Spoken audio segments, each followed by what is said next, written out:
Olá, somos o Resumo Animatube. Voltamos com a segunda parte do audiobook de Resident Evil, Umbrella Conspiracy. Vamos lá. Parte 10. Barry e Jill estavam de frente para a fechadura quebra-cabeça, respirando o limpo ar noturno. Do lado de fora, os grilos cantavam suas músicas. Depois do tremendo susto, Jill foi levada por Barry até a passagem coberta, sugerindo que o ar fresco a faria bem. Jill ainda estava apoiada na parede, respirando profundamente, enquanto Barry contava sua passagem pela casa. Mas quando ouvi os tiros, eu vim correndo. Ele sorriu para ela. Você teve sorte. Mais alguns segundos e você teria virado sanduíche de Jill. Jill sorriu também, mas percebeu um humor forçado nele. Estranho. Ela não pensava em Barry se apavorando no perigo. Será? Nós estamos presos aqui. Não conseguimos achar o resto do time e essa casa pode acabar nos matando. Espero poder retornar o favor algum dia. Ela disse suavemente. É sério. Você salvou a minha vida. Barry desviou o olhar, corando um pouco. Foi um prazer ajudar. Ele disse bruscamente.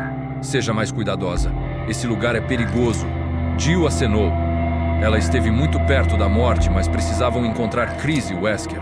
Então você acha mesmo que eles estão vivos? Sim. Além disso, há um monte de zumbis mortos na outra asa da mansão, todos com tiros certeiros na cabeça. Deve ser Chris, apesar de eu ter matado mais alguns escada acima. Barry olhou para o diagrama na parede. Essa estrela já estava aí. Jill franziu, surpresa pela repentina mudança de assunto. Chris era um dos amigos mais próximos de Barry. Não, eu achei em outra sala com uma armadilha. Esse lugar deve estar cheia delas. De fato, nós poderíamos procurar Wesker e Chris juntos. Barry balançou a cabeça. Eu não sei, tem um monte de salas e nossa prioridade é achar uma saída. Se nos separarmos, nós podemos achar o resto das peças e procurar Chris ao mesmo tempo. Jill teve uma impressão de que ele não se sentia confortável. Ele se virou para estudar o diagrama, mais parecendo querer evitar contato visual. Além disso, Monmouth. Ele disse, nós sabemos o que fazer agora. Enquanto estivermos usando a cabeça, nós ficaremos bem. Barry, você está bem? Você parece cansado. Não era a palavra certa, mas foi a única que veio à sua mente. Ele suspirou, finalmente olhando para ela. Ele parecia cansado, olheiras e ombros encolhidos. Não, eu estou bem. Só preocupado com Chris, sabe? Jill acenou, mas não acreditava que era só isso. Desde que a salvou, ele tem agido tensamente. Ela sabia que podia estar se precipitando, mas mesmo assim decidiu não falar sobre o computador de Trent. Barry parecia ter uma ligeira ideia de como é a mansão, então ele não precisava da informação. Daqui a pouco você estará achando que o Capitão Wesker planejou tudo isso. Jill riu internamente enquanto se desencostava da parede. Os dois voltaram para a mansão andando. Ela suspirou mais um pouco antes de entrar. Barry empunhou sua Colt e a recarregou, suas expressões amargas. Acho que vou voltar para a asa oeste, ver se pego o rastro de Chris. Ele disse. Você quer subir e procurar as outras peças? Assim poderemos cobrir todas as salas e depois voltar para o hall principal. Jill concordou e Barry abriu a porta, as enferrujadas dobradiças rangendo. Você vai se dar bem, ele disse, pondo a mão no ombro dela e a conduzindo para dentro. Assim que a porta fechou, ele levantou a mão numa casual continência, sorrindo. Boa sorte. Antes dela poder responder, ele se virou e correu para a porta dupla no fim do corredor. Jill estava só de novo. Não era sua imaginação. Barry estava escondendo algo dela. Mas era algo para se preocupar, ou ele só estava tentando protegê-la? Talvez ele achou Chris ou Wesker mortos e não quis me contar. Esse desagradável pensamento explicaria seu estranho comportamento. Ele queria sair da casa o mais rápido possível e manter-la longe da asa oeste. E do jeito que ele se fixou no quebra-cabeça da fechadura, parecia estar mais preocupado com a saída do que com Chris ou Wesker. Ela olhou para os dois corpos no chão, no meio das poças de sangue. Ela devia estar procurando um motivo que não existia. Ou talvez Barry estaria assustado, como se a morte pudesse chegar a qualquer momento. Talvez eu pudesse parar de pensar nisso e trabalhar. Achando ou não os outros, ele está certo em sair daqui. Nós temos que voltar para a cidade e deixar as pessoas saberem o que aconteceu aqui. Ela chegou até aqui e poderia ir mais longe, tentar revelar o mistério que tirou tantas vidas. Ou morrer tentando, sua mente pensou suavemente. Forrest Spire estava morto. O sorridente garoto do sul em suas estranhas roupas se foi, deixando para trás um ensanguentado corpo encostado na parede. Chris olhou para o cadáver, os distantes sons da noite na sacada do segundo andar. Era um som fantasmagórico, mas Forrest não podia ouvi-lo. Forrest nunca mais escutará nada. Ele prometeu que não iria olhar, mas ao alcançar o cinto do morto, Chris fixou na terrível escuridão onde os olhos do Bravo um dia estiveram. Jesus, o que aconteceu com você? O corpo do Bravo estava coberto por ferimentos, com cerca de 2 a 3 centímetros, cercados por carne e sangue, como se tivesse sido esfaqueado centenas de vezes, cada corte mostrando pele e músculo. Parte de suas costelas estavam expostas, traços brancos no meio do vermelho. Sua face sem olhos era o próprio horror, como se o assassino quisesse sua alma também. Haviam 3 clipes de bereta no bolso de Forrest. Chris os colocou em seu bolso e se levantou, desviando o olhar. Ele olhou para a escura floresta, suspirando, tentando achar alguma explicação, mas não conseguiu. Antes, no hall principal, ele tinha decidido ver quais portas estavam destrancadas, mas quando viu as marcas sangrentas de mão no estreito corredor do segundo andar e os gritos de pássaros, ele prosseguiu. Corvos. Pareciam corvos. Um bando inteiro. Um assassino, na verdade. Um bando de cachorros. Zumbis. Corvos assassinos. Ele piscou, agachando-se de novo, estudando os ferimentos. Tinham dezenas de pequenos arranhões entre os cortes mais sérios. Arranhões em linhas padronizadas, unhas, garras. Assim que o pensamento lhe ocorreu, Chris ouviu um revoltoso bater de asas. Ele se virou, ainda com a arma de Forrest na mão, que de repente ficou gelada. Um monstruoso pássaro estava apoiado no parapeito a uns 60 centímetros de distância, olhando Chris com brilhantes olhos negros. Suas feições contrastavam com seu corpo inflamado, e uma tira vermelha e úmida pendurada em seu bico. O pássaro virou a cabeça e soltou um tremendo grito, o pedaço da carne de Forrest caindo no chão. De todos os lados, a resposta ao grito encheu o ar. Houveram furiosos barulhos de asas enquanto sombras escuras saíram de cima da calha, berrando. Ele voltou para o estreito corredor e fechou a porta, adrenalina pulsando em seu corpo. Ele suspirou de novo e depois seu coração voltou ao normal. Os gritos dos corvos ficavam mais distantes. Eles se foram. Jesus, como eu fui burro! Burro. Se não tivesse se chocado tanto com a morte do amigo, Chris teria feito a conexão entre os pássaros e os ferimentos antes, ou ter percebido os comedores de carne que o observavam. Ele voltou pela porta que dava no hall principal, bravo consigo mesmo. Aquilo não era um jogo, onde podia começar de novo se cometesse um erro. Pessoas estavam morrendo, seus amigos estavam morrendo, e se você não tomar mais cuidado, acabará se juntando a eles, outro corpo jogado em algum corredor. Chris voltou para o segundo andar do hall principal, indo na direção das escadas enquanto colocava a arma de Forrest no cinto. Pelo menos Rebecca já pode se defender. Chris. Assustado, ele olhou para baixo e viu Rebecca na base dos largos degraus, sorrindo. Ele desceu as escadas. Ainda sorrindo, Rebecca ergueu uma chave prateada assim que ele alcançou. Eu achei algo que você pode usar. Ele pegou a chave, notando o desenho de um escudo gravado nela antes de colocar, lá no bolso. Rebecca estava empolgada, seus olhos brilhando. Depois que você saiu, eu toquei o piano e uma passagem secreta abriu na parede. Havia um emblema dourado lá dentro, e eu troquei pelo da sala de jantar, e o relógio de pêndulo se moveu, e essa chave estava atrás dele. Ela parou de falar, seu sorriso desaparecendo enquanto estudava o rosto dele. Eu sinto muito. Eu não devia ter saído, mas eu achei que pudesse te achar antes que fosse longe demais. Não se preocupe, Mil. Ele disse, forçando um sorriso. Só estou surpreso em vê-la. Veja, eu achei algo um pouco melhor do que um inseticida. Chris deu a bereta para ela junto com alguns clips. Rebecca pegou a arma, olhando para ela.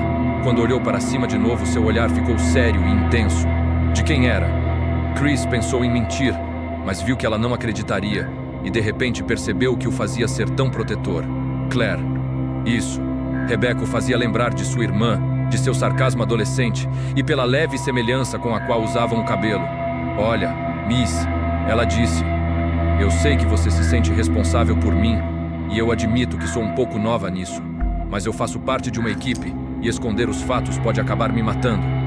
Chris a olhou por um momento e suspirou. Ela estava certa. Forrest.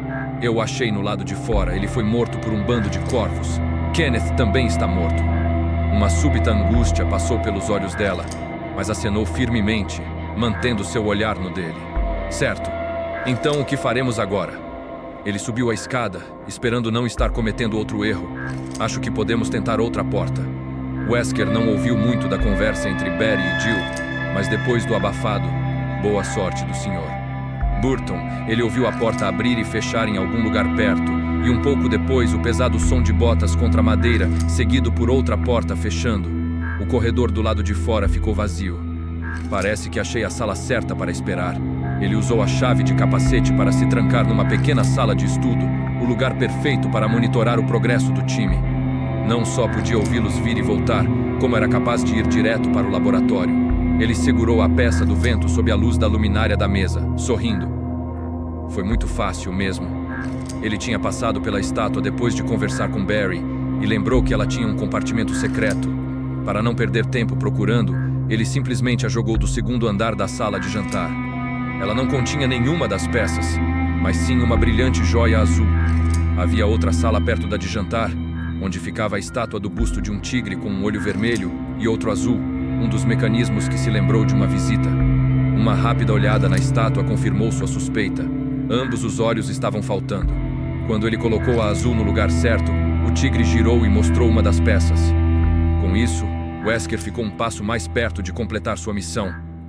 Quando as outras 3 estiverem no lugar, eu vou esperar eles começarem a procurar pela última e depois passar pela porta. Ele pensou em ir ver o diagrama, mas mudou de ideia. A casa era grande, mas não tão grande, e não era necessário correr o risco de ser visto. Além disso, eles ainda não devem ter achado outra peça. Quando tinha ido pegar a joia, ele quase deu de cara com Chris na escada.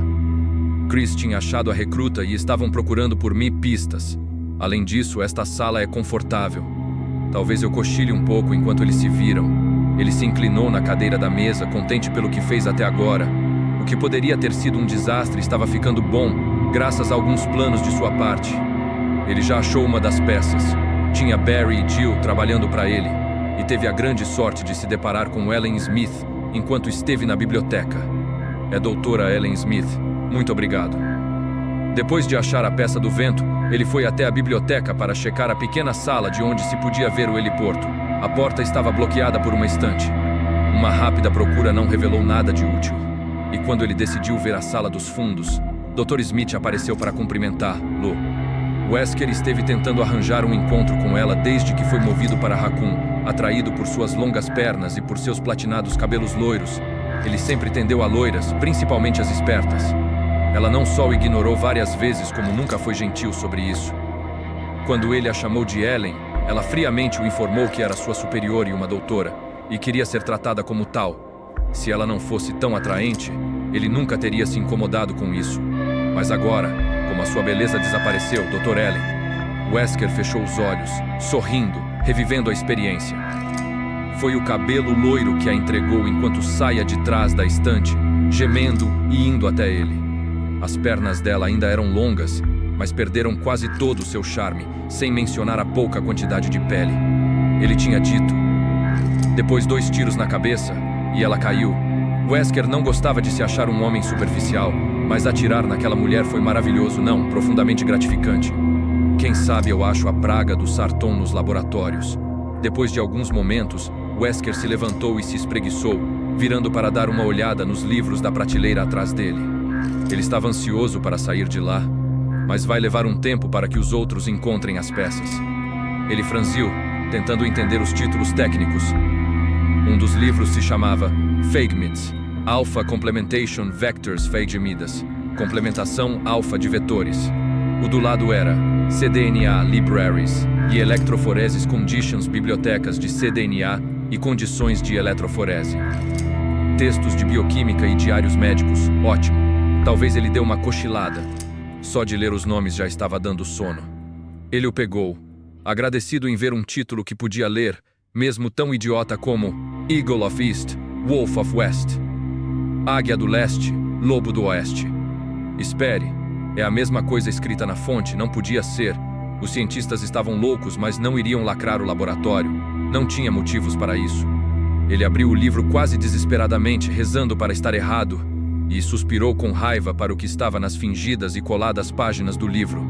Um medalhão de latão com uma águia entalhada no compartimento cortado do livro, parte de uma chave para outra das fechaduras malucas de Spencer. Era o auge de uma cruel piada. Para sair da casa, ele precisava das peças do diagrama. Uma vez no jardim, ele terá que passar por uma série de túneis subterrâneos que terminavam em outra parte do jardim, onde uma velha fonte marcava a entrada dos laboratórios subterrâneos. A fonte era uma das mais fantásticas criações de Spencer, uma maravilha da engenharia que podia ser aberta e fechada para esconder os subterrâneos, isso se você tiver as chaves, 2 medalhões de latão, um com uma águia, outro com um lobo. A chara da águia significa que o laboratório estava fechado, e isso significa que o lobo pode estar em qualquer lugar, e que suas chances de passar pela fonte caíram para algum lugar perto de zero. Furioso, ele pegou a medalha e jogou o livro na mesa, acertando a luminária e pondo a sala em total escuridão. Seu plano estava arruinado, exceto que um dos outros ache a medalha do lobo. Isso quer dizer mais risco, mais busca, e a chance de que um deles chegue no laboratório antes de mim. Nervoso, Wesker ficou de pé no escuro com as mãos fechadas, tentando não gritar. Você está ouvindo o audiobook de Resident Evil, Umbrella Conspiracy. Somos o Resumo Animatube. Por favor, se inscreva, curta, comente e compartilhe.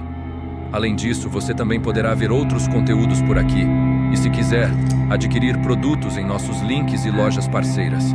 Tudo nas descrições ou comentários fixados. Caso queira ajudar ainda mais o nosso canal, faça uma doação para que possamos continuar os trabalhos. Vamos seguindo. Parte 11. Jill ouviu algo como vidro quebrando e ficou parada, escutando. A acústica da casa era estranha. Os longos corredores e traçado incomum tornavam difícil de dizer de onde vinha o som. Ela suspirou, dando uma última olhada na calma sala de estar do segundo andar. Ela já tinha checado as outras 3 salas do segundo andar e não achou nada de interessante. Um vazio quarto com 2 camas, um pequeno escritório e uma sala inacabada com uma lareira e uma porta trancada. Os únicos botões que ela achou eram das luzes, apesar de ter se empolgado com um sinistro botão preto na parede do escritório, mas era apenas o controle de drenagem do aquário vazio no canto do lugar. Ela também tinha achado munição para Remington, uma caixa de metal debaixo de uma das camas do quarto. Jill verificou o mapa de Trent novamente, localizando-se no segundo andar. Depois da outra porta da sala de estar, estava um corredor em U que fazia o caminho de volta para o segundo andar do hall principal. O corredor tinha outras 2 portas. Uma dava em outro corredor com outras salas, e a outra porta dava em uma única sala. Ela guardou o computador e tirou a bereta antes de sair para o corredor. Não era fácil entre tentar descobrir o que aconteceu na mansão e onde o resto do time estava, era bem complicado. Devia ter olhado melhor aqueles papéis. O escritório era simples, uma mesa, uma estante, mas tinha um cabide com aventais ao lado da porta, e a maioria dos papéis jogados na mesa eram uma lista de números e letras. Ela sabia química o bastante para saber que estava olhando para a química, então nem se preocupou em lê-los, mas achando os papéis, ela começou a desconfiar que os zumbis foram o resultado de um acidente.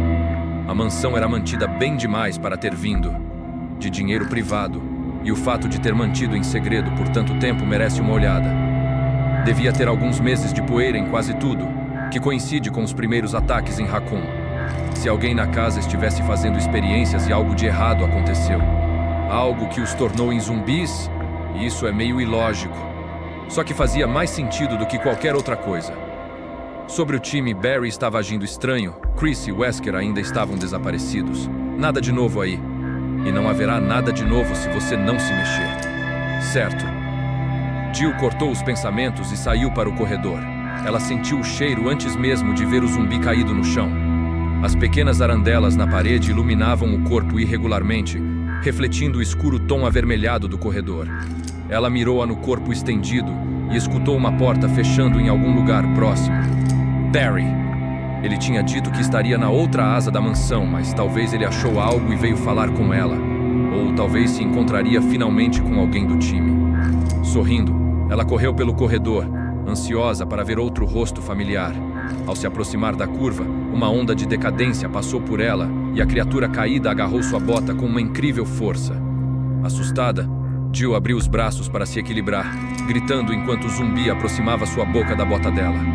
Seus descascados e esqueléticos dedos arranharam o grosso couro, procurando um apoio mais firme, e Jill instintivamente desceu o outro pé na cabeça do zumbi. Ele permaneceu agarrado ao pé dela, obviamente por dor. O segundo e terceiro chute acertou o pescoço dele, e no quarto foi ouvido um snap de vértebras quebrando, esmagada sobre o calcanhar dela. As pálidas mãos dele tremeram, e com um suspiro, o zumbi assentou-se no antiquado carpete. Jill passou pelo corpo e fez a curva. Ela estava convicta de que as criaturas eram vítimas, bem como Becky e Pris. Tinha uma porta dupla de metal esverdeada à direita. O desenho de uma armadura estava na fechadura, mas a porta estava destrancada. Não havia ninguém lá dentro. As duas paredes laterais possuíam várias armaduras completas, 8 de cada lado. Um pequeno gabinete estava no fundo da sala, sem mencionar o grande botão vermelho instalado no meio do chão de lajotas cinzas. Outra armadilha? Ou um quebra-cabeça? Intrigada, ela andou pela sala até o gabinete com frente de vidro, os quietos guardas parecendo observar. Lá, haviam 2 buracos gradeados no chão, um de cada lado do botão vermelho, talvez para ventilação, e sentiu seu coração acelerar um pouco, subitamente certa de que achou outra armadilha da mansão. Uma rápida inspeção no gabinete foi decisivo. Não tinha jeito de abri-lo, o vidro protegendo um único objeto. Eu aperto o botão vermelho achando que isso abre o gabinete. E depois o quê? Ela pensou no buracos de ventilação fechando e a porta trancando, uma lenta morte por asfixia. A sala podia se encher de água ou por algum tipo de gás venenoso. Ela olhou em volta, franzindo, pensando se poderia manter a porta aberta ou se havia outro botão escondido nas armaduras. Toda charada tem mais de uma resposta, Jillzinha. Não se esqueça. Jill sorriu de repente. Para que apertar o botão? Ela se agachou perto do gabinete, segurou a arma firmemente e quebrou o vidro. De dentro, ela tirou uma peça hexagonal de cobre, adornada com um arcaico e sorridente sol.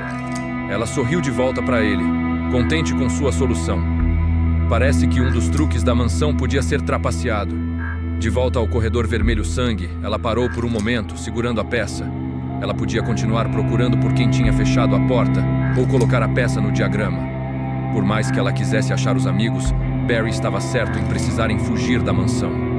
Ela olhou para a fedorenta criatura que tinha matado, a crescente poça de sangue em volta de sua cabeça, e percebeu que queria desesperadamente sair de lá. Fugir das criaturas que habitavam seus frios e empoeirados corredores. Ela queria sair o mais humanamente possível. Decidida, ela já achou 2 das peças que os Stars precisavam para fugir. Ela não sabia para onde estariam fugindo, mas qualquer lugar seria melhor do que o que estariam deixando para trás. Richard. Rebecca imediatamente se agachou ao lado do bravo, sentindo seu pescoço com uma trêmula mão. Chris olhou quieto para o corpo surrado, já sabendo que ela não acharia a pulsação. A grande mordida no ombro direito de Richard Aiken já estava secando, sem sangue fresco na mutilada pele. Ele estava morto. Ele viu a mão de Rebecca se afastar lentamente do pescoço do bravo, e depois indo aos olhos para fechar. Luz. Os ombros dela encolheram. Chris ficou enjoado com a descoberta. O especialista em comunicações era positivo e gentil, e só tinha 23 anos. Chris olhou em volta, procurando alguma pista sobre a morte de Richard. O corredor a qual entraram ficava no 2º andar e estava vazio, exceto por Richard. Franzindo, Chris deu alguns passos na direção da outra porta e se agachou. Tinha marcas de sangue do tamanho do calcanhar de uma bota, entre o corpo e a porta a uns 3 metros adiante. Ele olhou para a porta, pensativo, apertando sua bereta. Seja lá o que tenha matado ele, está do outro lado, talvez esperando mais vítimas. Chris deu uma olhada nisso. Rebecca ainda estava agachada. Chris se aproximou dela, incerto sobre o que olhar. O ferimento no ombro de Richard era irregular e confuso, carne descolorida por trauma, estranho por não parecerem muito profundos. Vê aquelas marcas vermelho escuras saindo dos cortes, e a forma com que o músculo foi perfurado, aqui e aqui. Ela apontou para 2 buracos escuros separados por cerca de 20 centímetros. Rebecca sentou nos calcanhares, olhando para Chris. Eu acho que ele foi envenenado. Parece uma mordida de cobra. Chris olhou para ela. Que cobra chega a esse tamanho?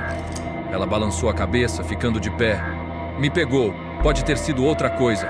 Mas não foi o ferimento que o matou, e teria levado horas para sangrar. Eu acho mesmo que ele foi envenenado. Chris a olhou com um novo respeito. Ela tem um bom olho para detalhes e estava se comportando muito bem, considerando a situação. Ele vasculhou o corpo de Richard rapidamente, tirando um clipe cheio e um rádio de ondas curtas. Ele deu ambos para Rebecca, pondo a bereta vazia de Richard no cinto. Ele olhou para a porta de novo e depois para ela.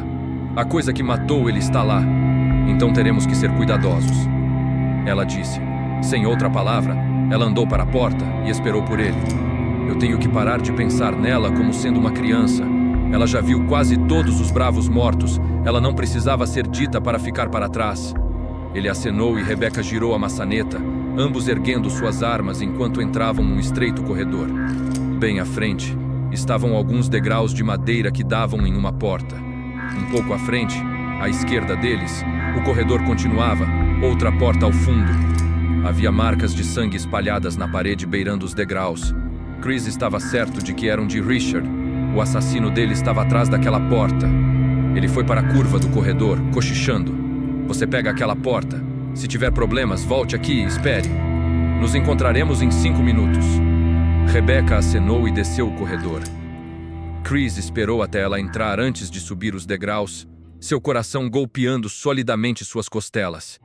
A porta estava trancada, mas tinha um escudo gravado na fechadura. Rebecca estava ficando mais útil do que pensava. Ele pegou a chave que ela tinha lhe dado e destrancou a porta, checando a arma antes de entrar. Era um grande sótão, tão simples e modesto quanto o resto da casa. Pilares de madeira saíam do chão até o teto inclinado. Exceto por algumas caixas e barris nas paredes, o lugar estava vazio. Chris andou mais enquanto procurava por movimento. No canto da longa sala estava um cercado, 1,20 m por 2,70 talvez. Ele fazia Chris se lembrar de um estaleiro e era a única área fora de visão. Chris foi até lá vagarosamente, suas botas contra o chão de madeira. Ele alcançou o baixo cercado, apontando a arma sobre ele enquanto dava uma olhada, coração batendo. Nenhuma cobra, mas tinha um irregular buraco perto do chão, uns 40 centímetros de altura por 80, e um estranho odor amargo. Franzindo, Chris começou a se afastar e parou, se aproximando de novo. Havia um objeto de metal perto do buraco, como uma moeda do tamanho de um punho. Tinha algo entalhado na peça. Chris deu a volta e entrou no cercado, de olho no buraco enquanto se agachava para pegar o objeto. Era um disco hexagonal de cobre com uma lua crescente gravada, um belo trabalho artesanal. De dentro do buraco, um suave som rastejante. Chris pulou para trás, mirando. Ele recuou rapidamente até seus ombros encostarem na parede do sótão depois. Começou a andar e uma sombra cilíndrica saiu da abertura. Era tão grossa quanto um prato de comida e golpeou a parede onde a perna direita de Chris estava. Lascas de madeira voaram com impacto. Droga, aquilo é uma cobra. Chris correu enquanto o réptil gigante se aproximava, ainda saindo da parede. Rosnando, ela se ergueu como uma naja, pondo sua cabeça mais alta que Chris, mostrando afiados dentes. Chris correu metade da sala e girou, atirando na cabeça da cobra gigante. Ela soltou um estranho choro assim, que um tiro acertou um lado de sua boca, fazendo um buraco na esticada pele. Ela voltou ao chão e rebolou-se na direção de Chris, cada movimento deslocando seu imenso corpo, pelo menos 6 metros. Chris atirou de novo e um pedaço escamoso saiu das costas dela, junto com sangue. Com um outro rosnado, o animal se ergueu na frente dele, sua cabeça a alguns centímetros da arma de Chris. Sangue saindo do buraco em sua boca. Olhos. Acerte os olhos. Chris apertou o gatilho e a cobra caiu sobre ele, empurrando-o contra a porta, a cauda batendo fortemente em um dos pilares, o bastante para rachá-lo, enquanto Chris tentava liberar seus braços para ao menos machucar a cobra antes dele morrer, e o frio e pesado corpo subitamente frouxou, caindo no chão. Chris, Rebecca correu para dentro e parou fria, olhando para o monstruoso réptil. Uau! Chris encontrou o chão e, com um tremendo empurrão, ele se soltou do corpo da cobra. Rebecca foi ajudá-lo. Pavorosa. Eles olharam para o ferimento que matou a criatura. o escuro buraco onde seu olho direito esteve, destruído por uma 9mm. Você está bem? Ela perguntou suavemente. Chris acenou. Ele quase morreu por ter. Ele ergueu a peça de cobre, tendo que folgar seus dedos apertados em volta dela. Ele a segurou durante o ataque sem perceber. E olhando para ela agora, ele percebeu que de alguma forma ela era importante.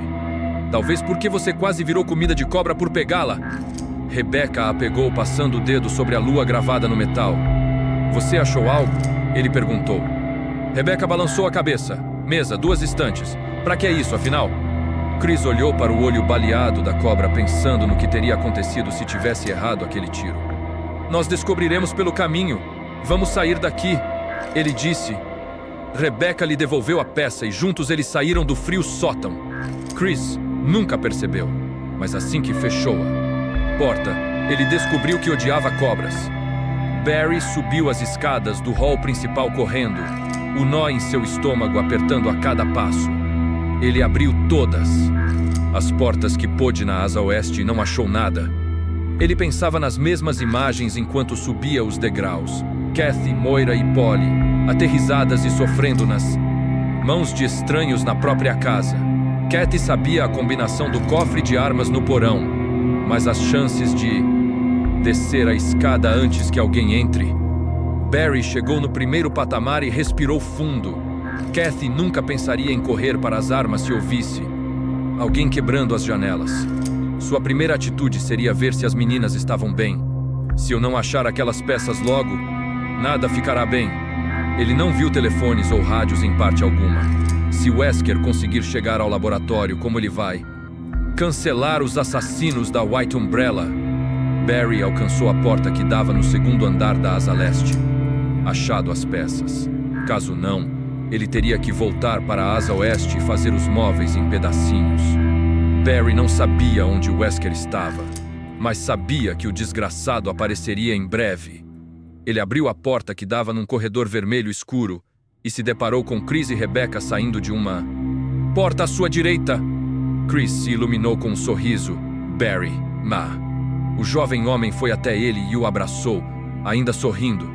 Jesus, como é bom te ver! Eu estava começando a achar que Rebecca e eu éramos os únicos vivos. Aonde estão Jill e Wesker? Mentir para Jill não foi fácil, mas ele conhecia Chris há anos. Kathy e as meninas, mortas. Jill e eu fomos atrás de você, mas todas as portas do corredor estavam trancadas. E quando voltamos para o hall principal, o capitão tinha sumido. Desde então, nós estivemos procurando por você e tentando achar uma saída. Mulgon. Barry sorriu mais naturalmente. É bom ver você também, vocês dois. Pelo menos isso é verdade. Então Wesker sumiu? Chris perguntou. Barry acenou, desconfortavelmente. É, e nós achamos Ken. Um daqueles zumbis o pegou. Chris suspirou. Eu vi. Forrest e Richard também estão mortos. Barry sentiu ainda mais ódio por Wesker. As pessoas para a qual Wesker trabalhou causaram tudo isso. E agora querem fugir da responsabilidade? Gostando ou não, eu tenho que ajudá-los. Jill encontrou uma porta dos fundos e achamos que pode ser uma saída, mas ela tem uma fechadura quebra-cabeça e temos que pegar todas as peças para abri-la. São 4 peças de metal feitas de cobre. Jill já encontrou uma e achamos que as outras estão escondidas pela mansão. Barry parou ao ver o súbito sorriso de Chris enquanto colocava a mão dentro do colete. Algo como isso? Barry olhou para a peça com o coração acelerando. Sim, essa é uma delas. Onde você a achou? Eu acho que ela foi infectada pelo acidente. Um tipo de vírus cruzado. Eles são bem raros. Barry pegou a peça tão normalmente quanto podia, franzindo. Acidente? Chris acenou. Nós achamos algumas informações sugerindo que há algum tipo de laboratório aqui na mansão e algo que eles estavam usando escapou. Um vírus. Um que aparentemente pode infectar mamíferos e répteis. Barry fez força, tentando achar uma desculpa para ir embora. O capitão não pode se aproximar dele a não ser que esteja sozinho. Ele estava desesperado para colocar a peça no lugar e provar que ainda estava cooperando. Sentindo o metal esquentar em suas mãos, Barry disse finalmente: Nós precisamos dos federais nesse caso. Uma investigação completa, suporte militar, quarentena da área. Chris e Rebecca estavam concordando, e Barry se sentiu culpado de novo. Deus, se eles não tivessem tanta confiança, mas, para fazer isso, nós temos que achar todas as peças. Jill já deve ter achado mais uma, ou duas. Nunca Deus queira. Você sabe onde ela está? Chris perguntou. Barry acenou, pensando rápido. Acho que sim, mas esse lugar é um labirinto. Por que vocês não esperam no hall principal enquanto eu trago ela? Assim nós podemos organizar nossa busca, fazer um trabalho mais completo. Ele sorriu, esperando ter sido mais convincente do que sentia. Mas se nós demorarmos, continuem procurando pelas peças. A porta dos fundos fica no final dos corredores da asa leste, primeiro andar. Barry pôde ver as perguntas se formando na cabeça de Chris, perguntas que não sabia responder. Por favor, só faça o que eu digo, tá certo? Chris disse relutante. Nós esperaremos, mas se ela não estiver onde você acha que está, volte para nos pegar.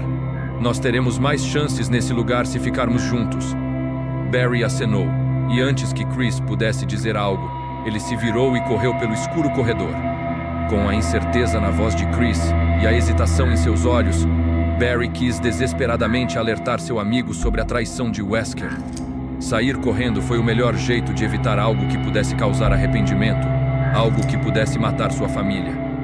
Assim que ouviu a porta para o hall principal se fechar, ele acelerou pelo corredor. Tinha um zumbi morto perto da porta que dava para a escada.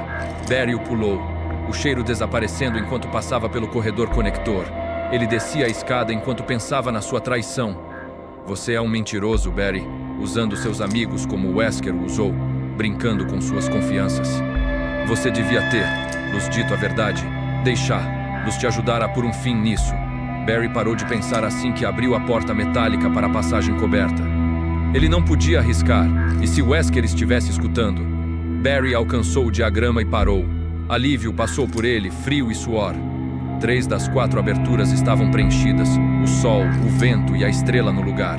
Estava acabado. Ele já pode ir para o laboratório, cancelar os assassinos. Ele não precisava mais de nós. Eu posso voltar e manter o time ocupado enquanto Wesker faz o que tem que fazer. O RP aparece e podemos esquecer que isso aconteceu. Barry estava tão exaltado que não percebeu os passos atrás dele. Não percebeu que estava acompanhado até ouvir a voz de Wesker ao seu lado. Por que você não fecha o quebra-cabeça, senhor? Burton. Barry pulou, assustado, odiando a orgulhosa face por trás dos óculos escuros. Wesker sorriu, acenando para a peça de cobre nas mãos de Barry. Tá bom. Barry encaixou a última peça no lugar. Houve um som metálico dentro da porta, e Wesker passou por ele, abrindo a porta que dava num pequeno depósito de ferramentas. Barry pode ver a saída do outro lado. Não tinha diagrama perto da porta dupla. Kathy e as meninas estavam a salvo. Com um leve aceno, Wesker chamou Barry, ainda sorrindo. O tempo é curto, Barry, e ainda tem muitas coisas para fazermos. Confuso, Barry olhou para ele. O que você quer dizer? Você já pode ir para o laboratório agora. Bom, houve uma pequena mudança de planos. Veja, tem outra coisa para procurar, e eu não faço a mínima ideia de onde está. E você tem feito um bom trabalho até agora que eu quero que venha comigo, O sorriso de Wesker ficou frio. De fato, eu acho que terei de insistir. Depois de um longo e terrível momento, Barry concordou sem poder fazer nada. Você está ouvindo o audiobook de Resident Evil, Umbrella Conspiracy. Somos o resumo Animatube. Por favor, se inscreva, curta, comente e compartilhe. Além disso, você também poderá ver outros conteúdos por aqui. E se quiser, adquirir produtos em nossos links e lojas parceiras. Tudo nas descrições ou comentários fixados. Caso queira ajudar ainda mais o nosso canal, faça uma doação para que possamos continuar os trabalhos. Vamos seguindo. Parte 12. Cara alma, eu sentei aqui pensando por onde começar, em como explicar tudo o que aconteceu na minha vida desde que conversamos pela última vez, e eu já fracassei. Espero que esta carta seja esclarecedora e que você me perdoe pela minha letra. Isso não é fácil para mim. Enquanto escrevo, eu posso sentir os conceitos mais simples se perdendo, perdidos para o desespero e confusão. Mas eu tenho que te dizer o que está acontecendo na minha cabeça antes de eu descansar. Seja paciente e aceite o que eu digo como verdade. A história inteira levaria horas para ser contada, mas o tempo é curto, Então aceite estas coisas como fatos. No mês passado houve um acidente no laboratório e o vírus que estávamos estudando escapou. Todos os meus colegas que foram infectados estão mortos ou morrendo, e a natureza desta doença é que os ainda vivendo já perderam suas mentes. Esse vírus rouba a humanidade de suas vítimas, forçando-os a procurar e destruir vida. Eu posso ouvi-los, mesmo enquanto escrevo estas palavras, batendo na minha porta trancada como animais famintos, gritando como almas perdidas. Não há palavras verdadeiras o suficiente, profundas o bastantes para descrever a dor e a vergonha que eu sinto por ter tido uma mão nessa criação. Eu acredito que eles não sentem nada agora, nem medo nem dor, e não podem ver o horror a qual se tornaram, mas isso não me deixa livre da terrível aflição. Eu sou, em parte, responsável pelo pesadelo que me circunda. Apesar da culpa que queima no meu ser, que vai me caçar a cada respiração, eu tentei sobreviver só para te ver de novo. Mas os meus esforços só adiaram o inevitável. Eu estou infectado, e não há cura para o que virá em seguida, exceto terminar a minha vida antes que eu perca a única coisa que me separa deles, meu amor por você. Por favor, entenda. Por favor, saiba que eu sinto muito. Martin Crackhorn, Jill suspirou, gentilmente pondo o dobrado papel na mesa. As criaturas foram vítimas de suas próprias pesquisas. Parece que ela tinha acertado. Depois de ter colocado a peça do sol no diagrama, ela tinha decidido que o escritório do segundo andar merecia uma melhor olhada, e com um pouco de procura, ela achou o testamento final de Crackhorn numa gaveta. Crackhorn, Martin Crackhorn, é um dos nomes na lista de Trent. Jill franziu, voltando lentamente para a porta. Por algum motivo, Trent quis que os Stars ficasse sabendo o que estava acontecendo lá antes de todos, então por que não contar ao resto do time? Ela saiu do pequeno cômodo que antecede o escritório e voltou para o corredor. Barry tem andado estranho e ela precisava saber por quê.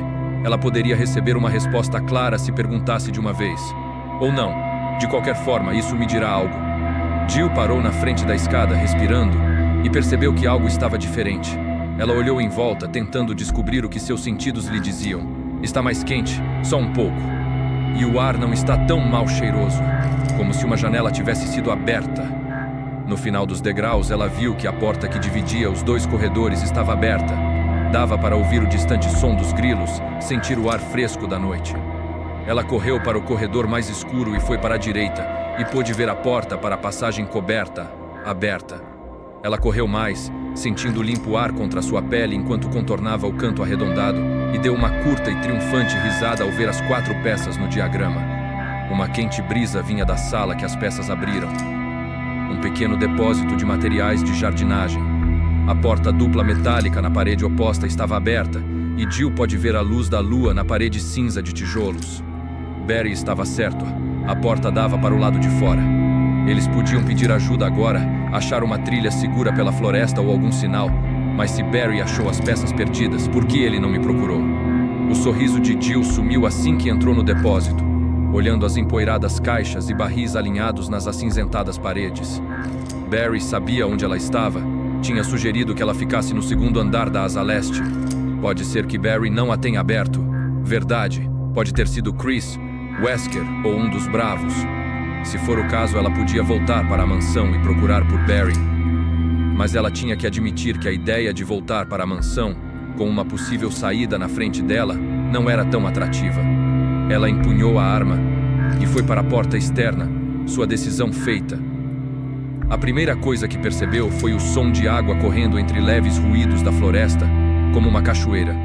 A segunda e terceira coisa foram os corpos de 2 cachorros baleados no irregular chão azulado de pedra. Bem provável que um dos Stars passou por aqui. Jill saiu num pátio com altas paredes, baixos canteiros de tijolos em cada lado. Do outro lado estava um portão de metal fechado, depois de um canteiro com arbustos no meio do caminho. À sua esquerda havia uma reta passagem escurecida pelas altas paredes. O som de cachoeira parecia vir daquela direção, apesar da passagem terminar em algumas grades baixas de metal. Escadas descendo, talvez. Jill olhou para o rústico portão à frente e depois para os corpos dos cães mutantes. Ambos estavam perto do portão, sugerindo que o atirador tinha ido naquela direção. Houve um súbito e barulhento som de água fazendo sua decisão. Jill virou e correu pela passagem, esperando ver o que estava causando barulho. Ela chegou no fim da passagem e se debruçou sobre a grade. Então o som parou. Não tinha escada. A grade dava em uma pequena plataforma de elevador e em um grande e aberto pátio, 6 metros abaixo. Jill olhou pelo pátio a tempo de ver uma figura cruzar a cascata, desaparecendo atrás da cortina de água que saía da parede mais acima. Mas que droga! Ela olhou para a pequena cachoeira, piscando, incerta sobre o que viu. O barulho tinha parado assim que a pessoa sumiu, significando que a cascata escondia uma passagem secreta. Ótimo, é tudo o que esse lugar precisava. Lorde sabe que eu não peguei muitas delas na mansão. Os controles para o elevador de um passageiro estavam na barra de metal. Jill apertou um botão e nada aconteceu. Ela tem que descer de outro jeito, perdendo tempo enquanto aquela pessoa se distancia mais. Jill olhou para o poço debaixo do elevador. Ela podia descer usando as costas e as pernas para suportar seu peso. Tirando a espingarda, um perturbador pensamento lhe ocorreu. Se quem cruzou a cachoeira fosse um dos Stars, como mesmo soube que a passagem estava lá? Boa pergunta. Segurando firme a espingarda, Jill começou a descer. Eles tinham dado 15 minutos para Barry antes de irem para a porta dos fundos. Eles estavam lá agora, olhando para a chapa de cobre e suas 4 peças entalhadas. Chris olhou para a lua crescente que Barry tinha pego, sentindo-se confuso e preocupado. Barry era um dos mais honestos e sinceros que ele já conheceu. Se ele disse que ia atrás de Jill e depois voltar a eles, ele ia, mas ele não voltou. Alguém poderia ter lá pego dele, ou ele poderia ter se ferido depois de tê-la colocado aqui.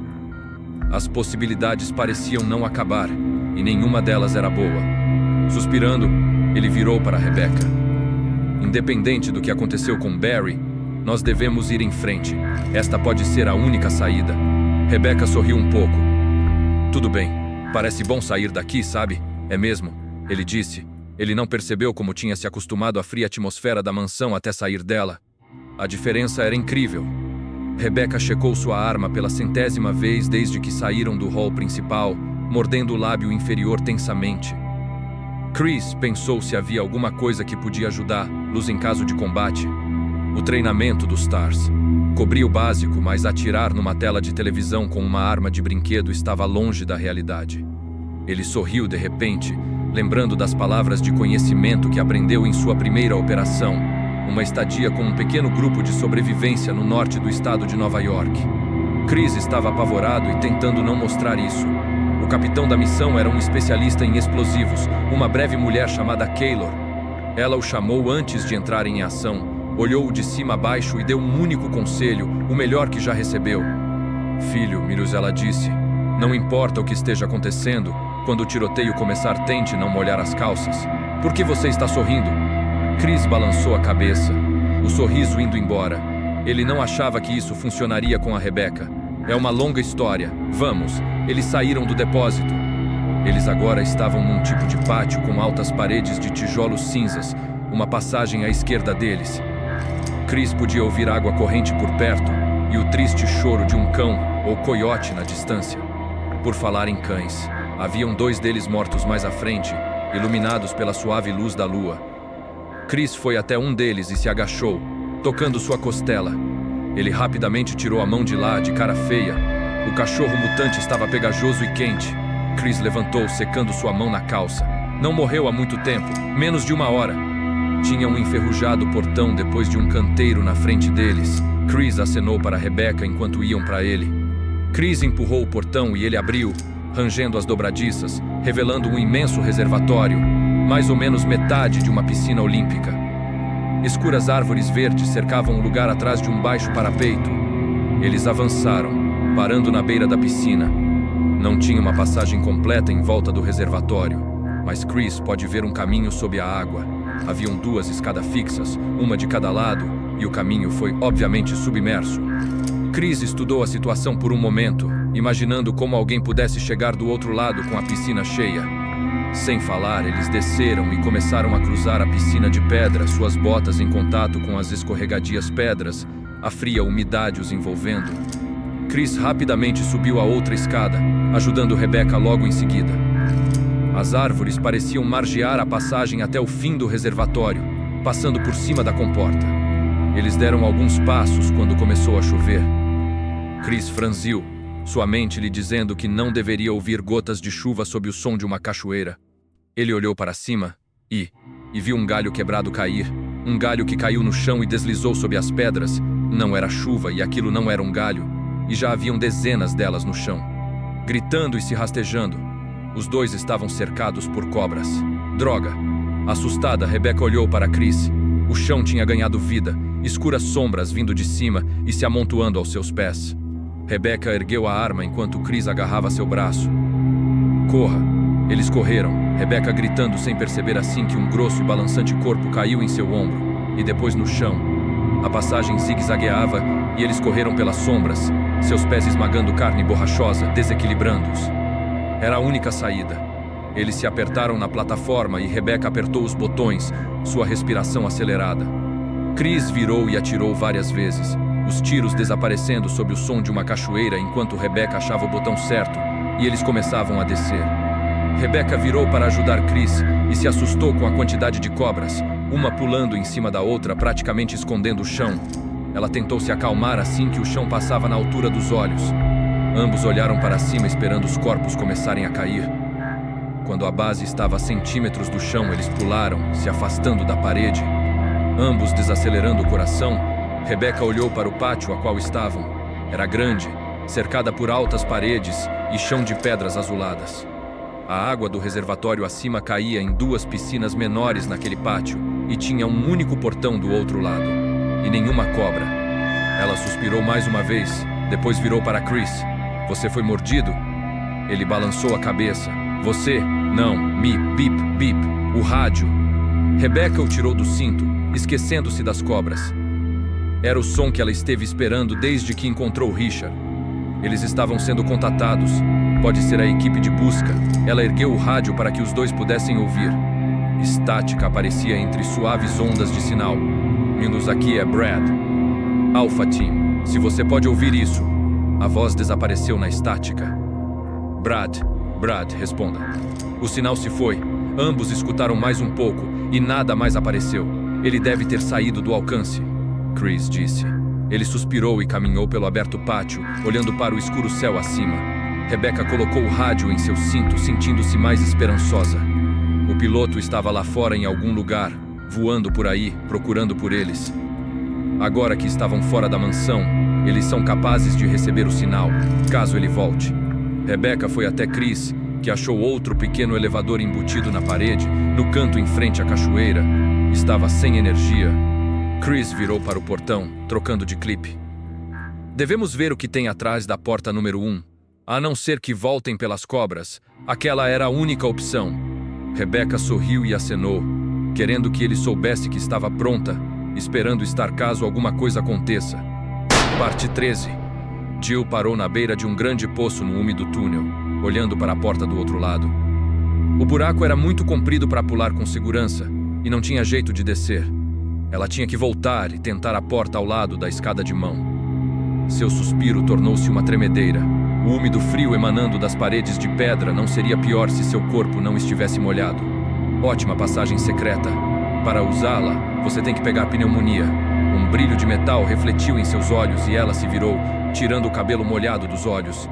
Era uma pequena placa de metal fixa na parede. Tinha um buraco hexagonal do tamanho de um polegar no centro dela. Ela olhou para a porta pensando, talvez isso crie uma ponte ou abaixe uma escada. Não importava. Ela não tinha a ferramenta necessária. Além disso, é improvável que a pessoa que ela viu tenha passado pelo buraco. Jill voltou pelo túnel em U na direção de sua única entrada, ainda impressionada com o que achou atrás da cascata. Parece que havia uma malha de túneis debaixo do jardim da mansão.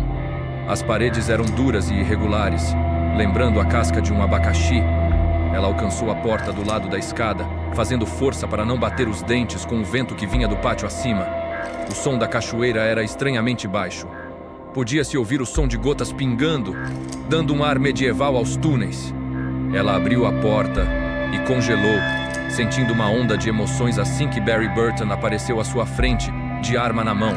Barry! Ele rapidamente abaixou a arma, tão chocado quanto ela, e tão molhado também. A manga de sua camiseta estava dobrada até os ombros, seu curto cabelo bagunçado. Igual a você, aparentemente. Mas como você soube, ele ergueu sua mão, interrompendo-a. Escute. Eles ficaram calados, Jill olhando para cima e para o corredor de pedra, tentando ouvir o que Barry tinha ouvido. Haviam portas de metal em cada ponta do corredor, iluminado por pequenas arandelas de emergência. Eu pensei ter ouvido algo. Ele disse finalmente, vozes. Antes dela fazer mais perguntas, ele virou a encarou, sorrindo. Olha, me desculpe por não tê-la esperado, mas eu ouvi alguém andando no jardim e tive que dar uma olhada. Eu achei esse lugar por acidente. Tropecei e caí. Deixa pra lá. Ainda bem que você está aqui. Jill concordou, mas decidiu ficar de olho nele. Ela podia estar paranoica, mas apesar das palavras, Barry não parecia estar tão feliz em vê-la. Vigie e espere, ela pensou. É tudo o que ela pode fazer agora. Barry foi para a porta da direita, de coach apontada para cima. Ele abriu a porta, revelando outro sombrio corredor. A alguns metros à direita, estava outra porta de metal. O corredor continuava numa curva para a esquerda, onde só se via escuridão. Os corredores tinham a mesma aparência, esse virava à esquerda. Ela já estava perdida e não queria ver mais curvas. Quem está aí? Uma profunda e familiar voz veio de algum lugar à frente, as palavras ecoando. Enrico? Jill disse. Jill, é você? Ela correu e fez a curva, Barry logo atrás. O capitão do Bravo Team ainda estava vivo. Jill contornou a próxima curva e o viu sentado contra a parede. O túnel terminava lá. Espere, fique aí. Ela parou, olhando para a bereta que ele estava apontando. Ele estava ferido, sangue em sua perna. Você está sozinha, Jill. Seus olhos escuros estavam cheios de suspeita. Barry está aqui. Também, Enrico. O que aconteceu? Para que isso? Assim que Barry apareceu, Enrico os olhou por um longo tempo, para eles e para a escuridão atrás deles, e abaixou a arma, encostando na parede. Barry e Jill correram e se abaixaram perto do bravo ferido. Me desculpem, ele disse cansadamente. Eu tive que ter certeza. Minos Jill pegou a mão dele gentilmente, impressionada com o quanto pálido ele estava. Sua coxa estava sangrando, sua calça tingida de vermelho. Tudo isso foi uma armação, Miss. Ele respirou, olhando para ela. Eu me perdi, desci pelo buraco, vi os túneis. Achei o papel. A Umbrella sabia, o tempo todo. Musberry pareceu chocado, sua face tão branca quanto a de Enrico. Aguente firme, Rico. Nós o tiraremos daqui. Você só deve ficar aqui, Meno. Enrico balançou a cabeça, ainda olhando para Jill. Tem um traidor no S. T-A-R. S, ele me disse. Ban. Ban. O corpo de Enrico pulou assim que 2 buracos apareceram de repente em seu peito, sangue pulsando deles. Depois do eco dos tiros, passos voltaram pelo corredor atrás deles. Barry se ergueu e correu enquanto Jill soltava a mão do bravo sem poder fazer nada, seu coração acelerado e cansado. Ele tombou, morto antes de tocar o frio chão de pedra. A mente dela flutuava em perguntas enquanto Barry perseguia os passos. Silêncio tomou conta do lugar novamente. Que papel ele achou? Quando ele disse traidor, ela imediatamente pensou em Barry, agindo tão estranhamente. Mas ele estava do lado dela quando os tiros foram disparados. Então quem fez isso? De quem Trent estava falando? Quem Enrico viu? Sentindo-se perdida e só, Jill segurou a fria mão dele e esperou Barry voltar. Rebecca estava dando uma olhada nos papéis do velho baú encostado na parede enquanto Chris via o resto da sala a qual entraram. Os únicos móveis eram uma cama, uma mesa e uma velha estante de madeira. Depois do frio esplendor da mansão, Chris estava agradecido por estar num lugar mais simples. Depois de uma longa e cheia de curvas passagem, eles saíram de frente para uma casa, menor e menos intimidadora que a mansão. O hall da frente era simples, feito com tábuas de madeira, igual os 2 quartos que descobriram no quieto corredor à direita. Chris acha que eles encontraram a hospedaria dos empregados da mansão. Ele reparou na pesada poeira perto da entrada, percebendo que nenhum STARS havia entrado lá. A única opção deles agora é tentar achar uma porta dos fundos e pedir ajuda. Depois da estante, Chris foi para a mesa de madeira e puxou a gaveta. Estava trancada. Ele se inclinou e passou a mão debaixo da gaveta, sorrindo ao encontrar um grosso pedaço de fita. Ninguém assiste filmes. As chaves sempre estão guardadas sob as gavetas. Ele puxou a fita e pegou uma fina chave prateada. Ainda sorrindo, ele destrancou a gaveta e a abriu. Bingo! Chris achou um chaveiro com uma etiqueta de couro. Ela tinha a palavra Alias queimada em um lado e o número 345 escrito a caneta no outro. Chris não sabia o significado do número, mas reconheceu o nome. Estava no diário que achou na mansão. Rebecca ainda estava ao lado do baú, cercada por papéis, envelopes e até fotos. Ela parecia totalmente concentrada no que estava lendo, e quando Chris se aproximou, ela levantou a cabeça com um olhar preocupado. Você achou alguma coisa? Ouça isso. 4 dias desde o acidente, a planta no ponto 42 ainda está crescendo e mutando numa incrível velocidade. Ela avançou, acompanhando o texto com o dedo enquanto falava. Eles a chamam de planta 42 e dizem que sua raiz está no subsolo. Pouco depois do acidente, um dos membros infectados da equipe de pesquisa ficou violento e quebrou o tanque d'água no subsolo, inundando toda a região. Nós achamos que alguns produtos químicos usados nos testes do T-vírus contaminaram a água e contribuíram para as mudanças radicais da planta 42. Vários ramos já se espalharam pelo lugar, mas a planta principal está pendurada no teto da sala de conferência do andar térreo.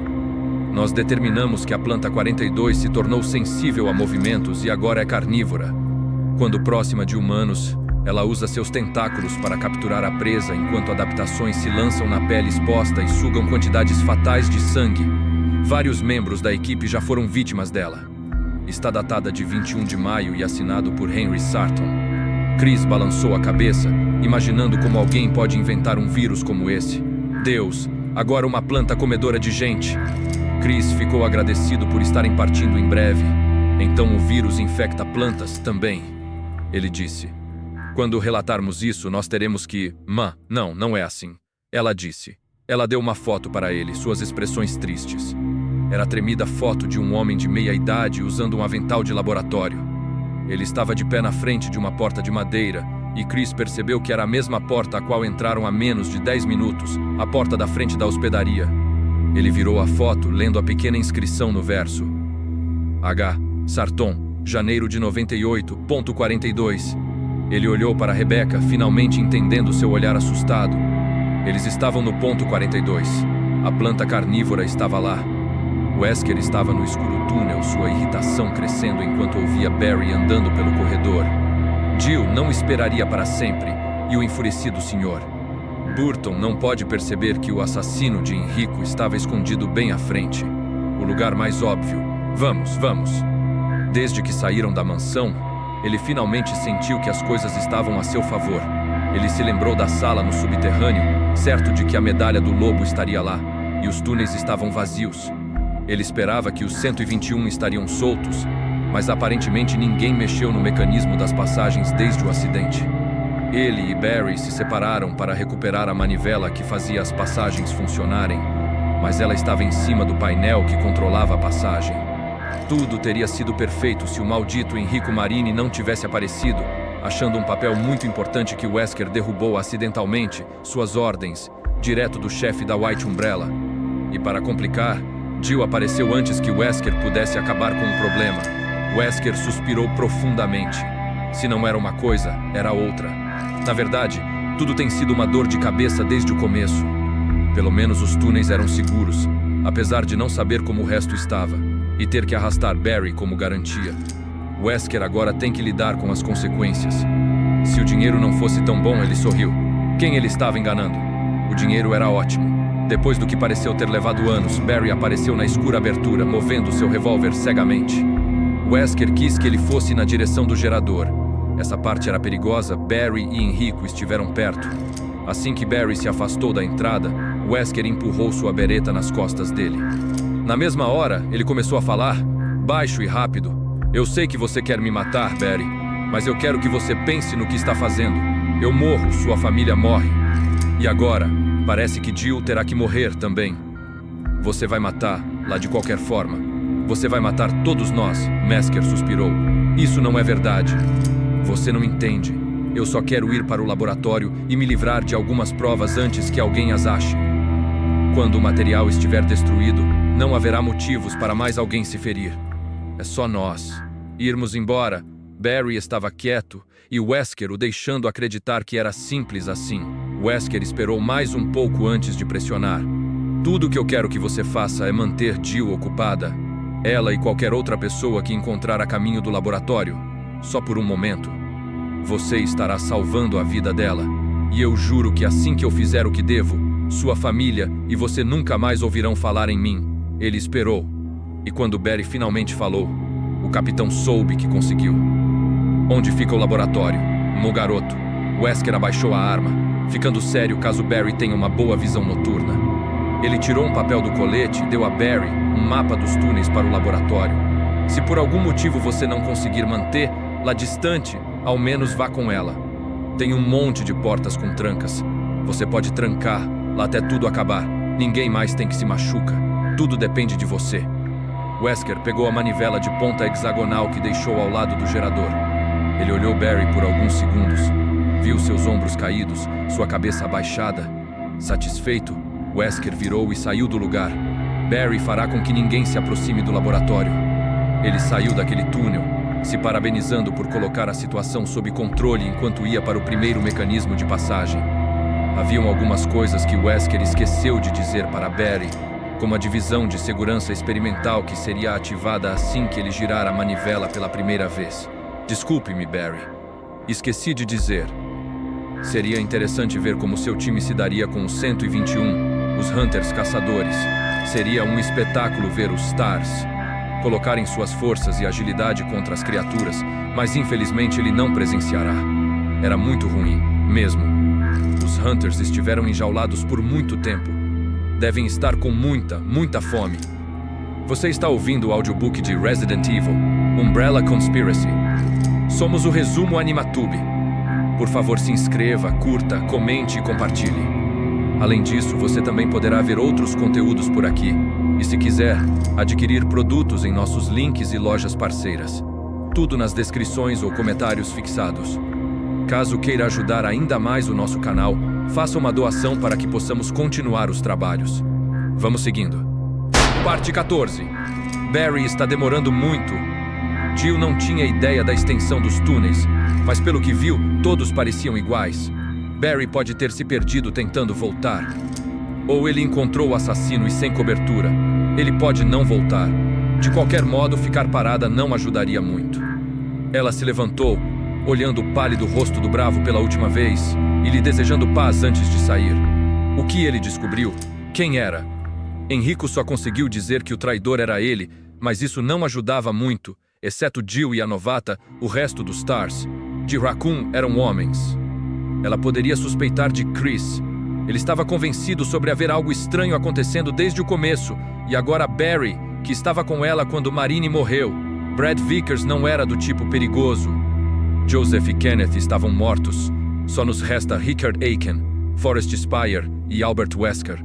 Nenhum deles pareciam suspeitos, mas ela tinha que pensar nisso. Enrico estava morto. E ela nunca duvidou que a Umbrella tivesse um dos Stars na mão. Chegando na porta, ela rapidamente amarrou suas botas, se preparando. A pessoa que matou o Bravo poderia ter facilmente matado Jill e Barry, mas não o fez, sugerindo que não quisesse mais vítimas. Considerando que ele ainda estava no subsolo, ela terá que ser bastante silenciosa se quiser achá-lo. Os túneis eram perfeitos condutores de som, amplificando os mais suaves movimentos. Ela abriu a porta de metal, escutando, e saiu para o corredor, ficando perto da parede. À frente dela, o corredor estava escuro. Ela optou em voltar por onde tinha vindo. O escuro era um lugar perfeito para uma cilada. Ela ouviu o eco de algo grande se movendo. Instintivamente, Jill usou o som como cobertura, deslizando na direção da porta assim que o som parou. Ela voltou para o túnel onde tinha se encontrado com Barry. Parecia que uma parede inteira estava se movendo. Ela se lembrou do teto que desceu na mansão. Os túneis poderiam estar com armadilhas. A ideia de ser esmagada por algum mecanismo bizarro no subsolo, como aquele perto do poço com um buraco hexagonal. Jill decidiu dar outra olhada nas portas que não conseguiu abrir antes. Talvez o assassino tenha a ferramenta necessária, e o som que ela ouviu foi dele operando. Ela podia estar errada, mas não custava olhar. Pelo menos eu não vou me perder. Ela alcançou a porta que a levaria de volta e parou, sua cabeça inclinada para captar o estranho som vindo do túnel atrás dela. Era uma drobadiça enferrujada. Era alto, seja lá o que for. Thump, thump, thump. Esse som ela conhecia. Passos vindo em sua direção. Era Barry ou alguém com seu porte. Eles eram pesados e cansados. Saia daqui, agora! Jill agarrou o trinco e correu para o próximo corredor, sem se importar com quanto barulho fez.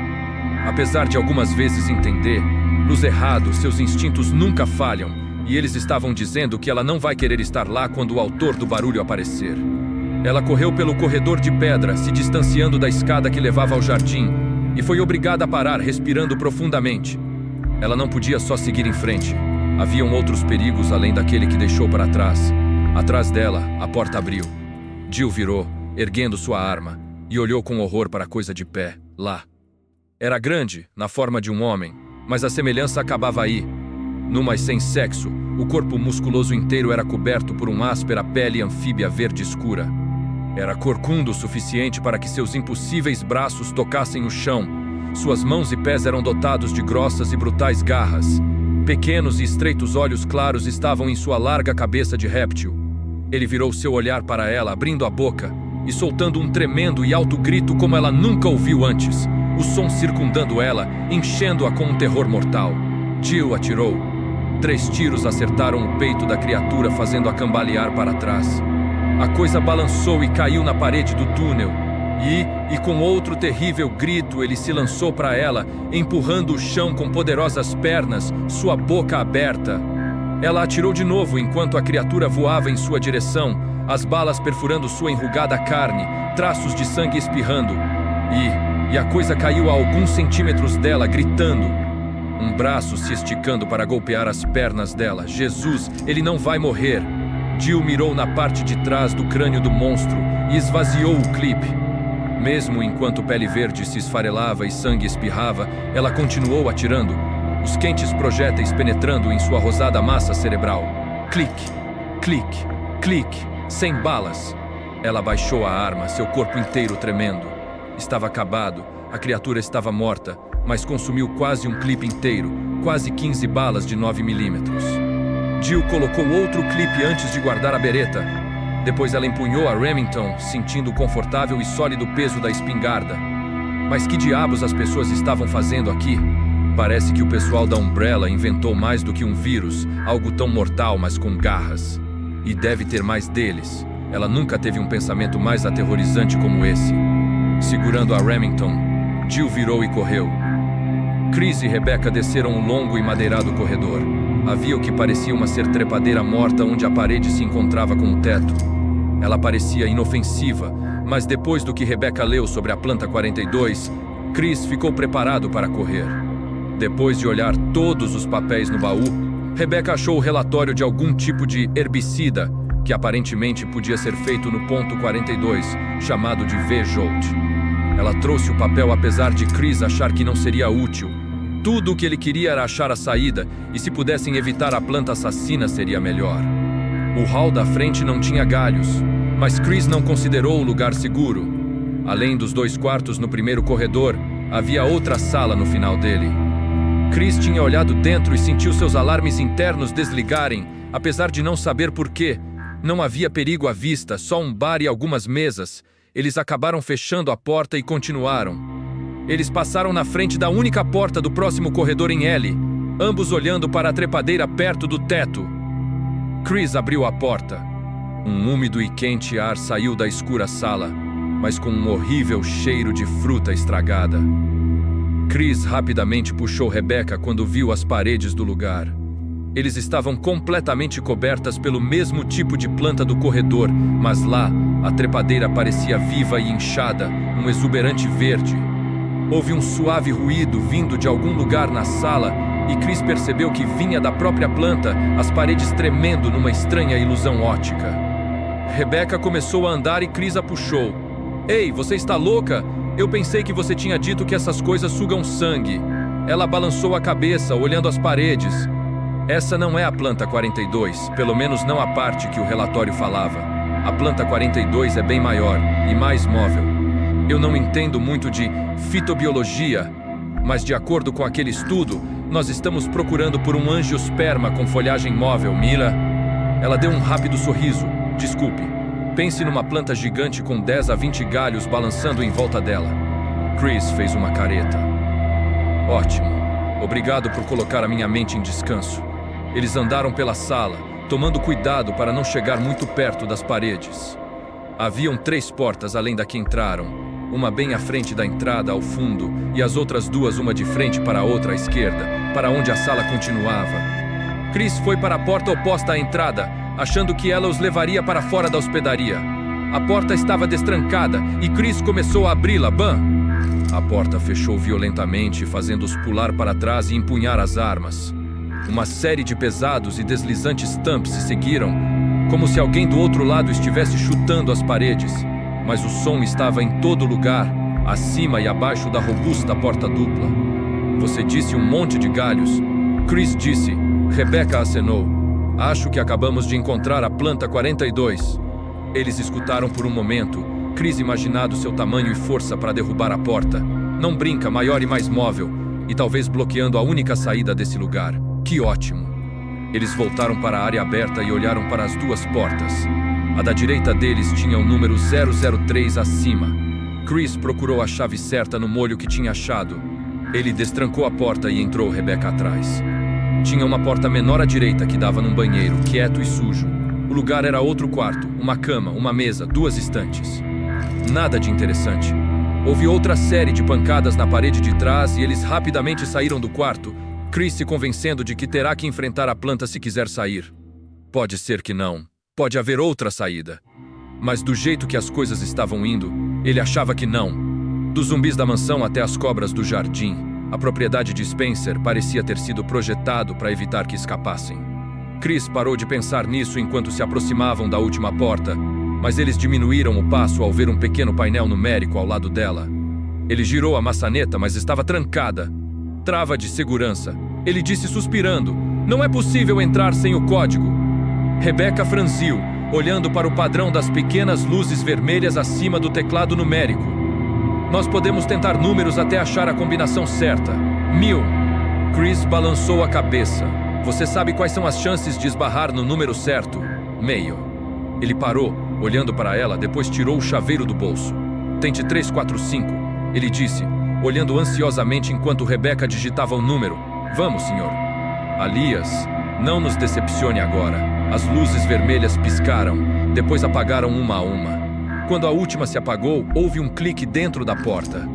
Chris sorriu, abrindo-a, e sentiu sua esperança diminuir quando olhou a pequena sala.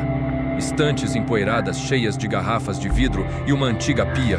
Não era a saída. Rebecca andou para uma das estantes e olhou os recipientes, sussurrando para si mesma. Riociamina, anidrido, dildrin. Ela virou para ele, sorrindo. Chris, nós podemos matar a planta. Aquele vejoute, a fitoxina. Eu posso fazê-la aqui. Se conseguirmos chegar no subsolo, achar a raiz da planta. Chris sorriu também.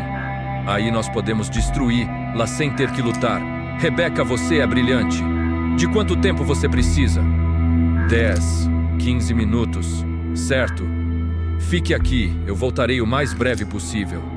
Rebecca já estava pegando os recipientes enquanto Chris fechava a porta e voltava para o corredor, depois da escura sala. Barry estava de pé na frente do corpo de Enrico, o mapa de Wesker numa mão.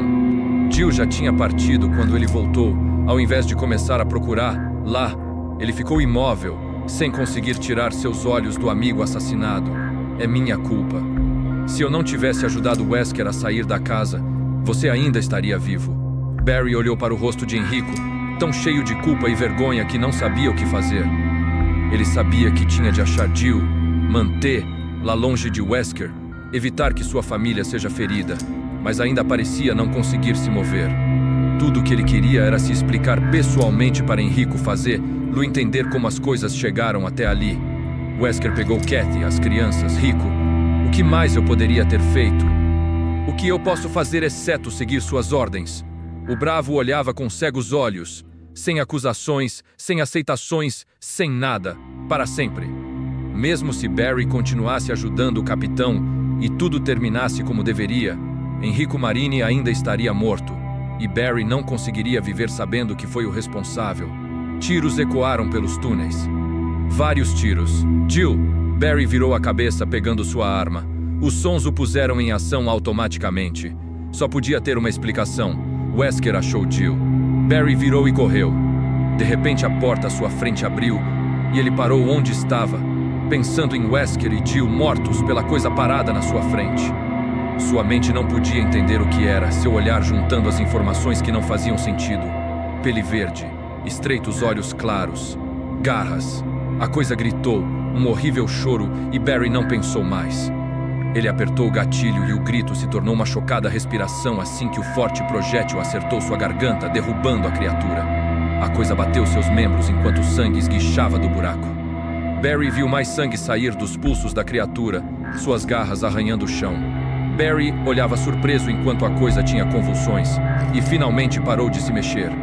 O tiro deveria ter explodido sua cabeça, mas demorou quase 1 minuto para o monstro morrer. O que eu acabei de matar? Do túnel lá fora, outro grito ressoou e se juntou a 1 segundo e depois a um terceiro.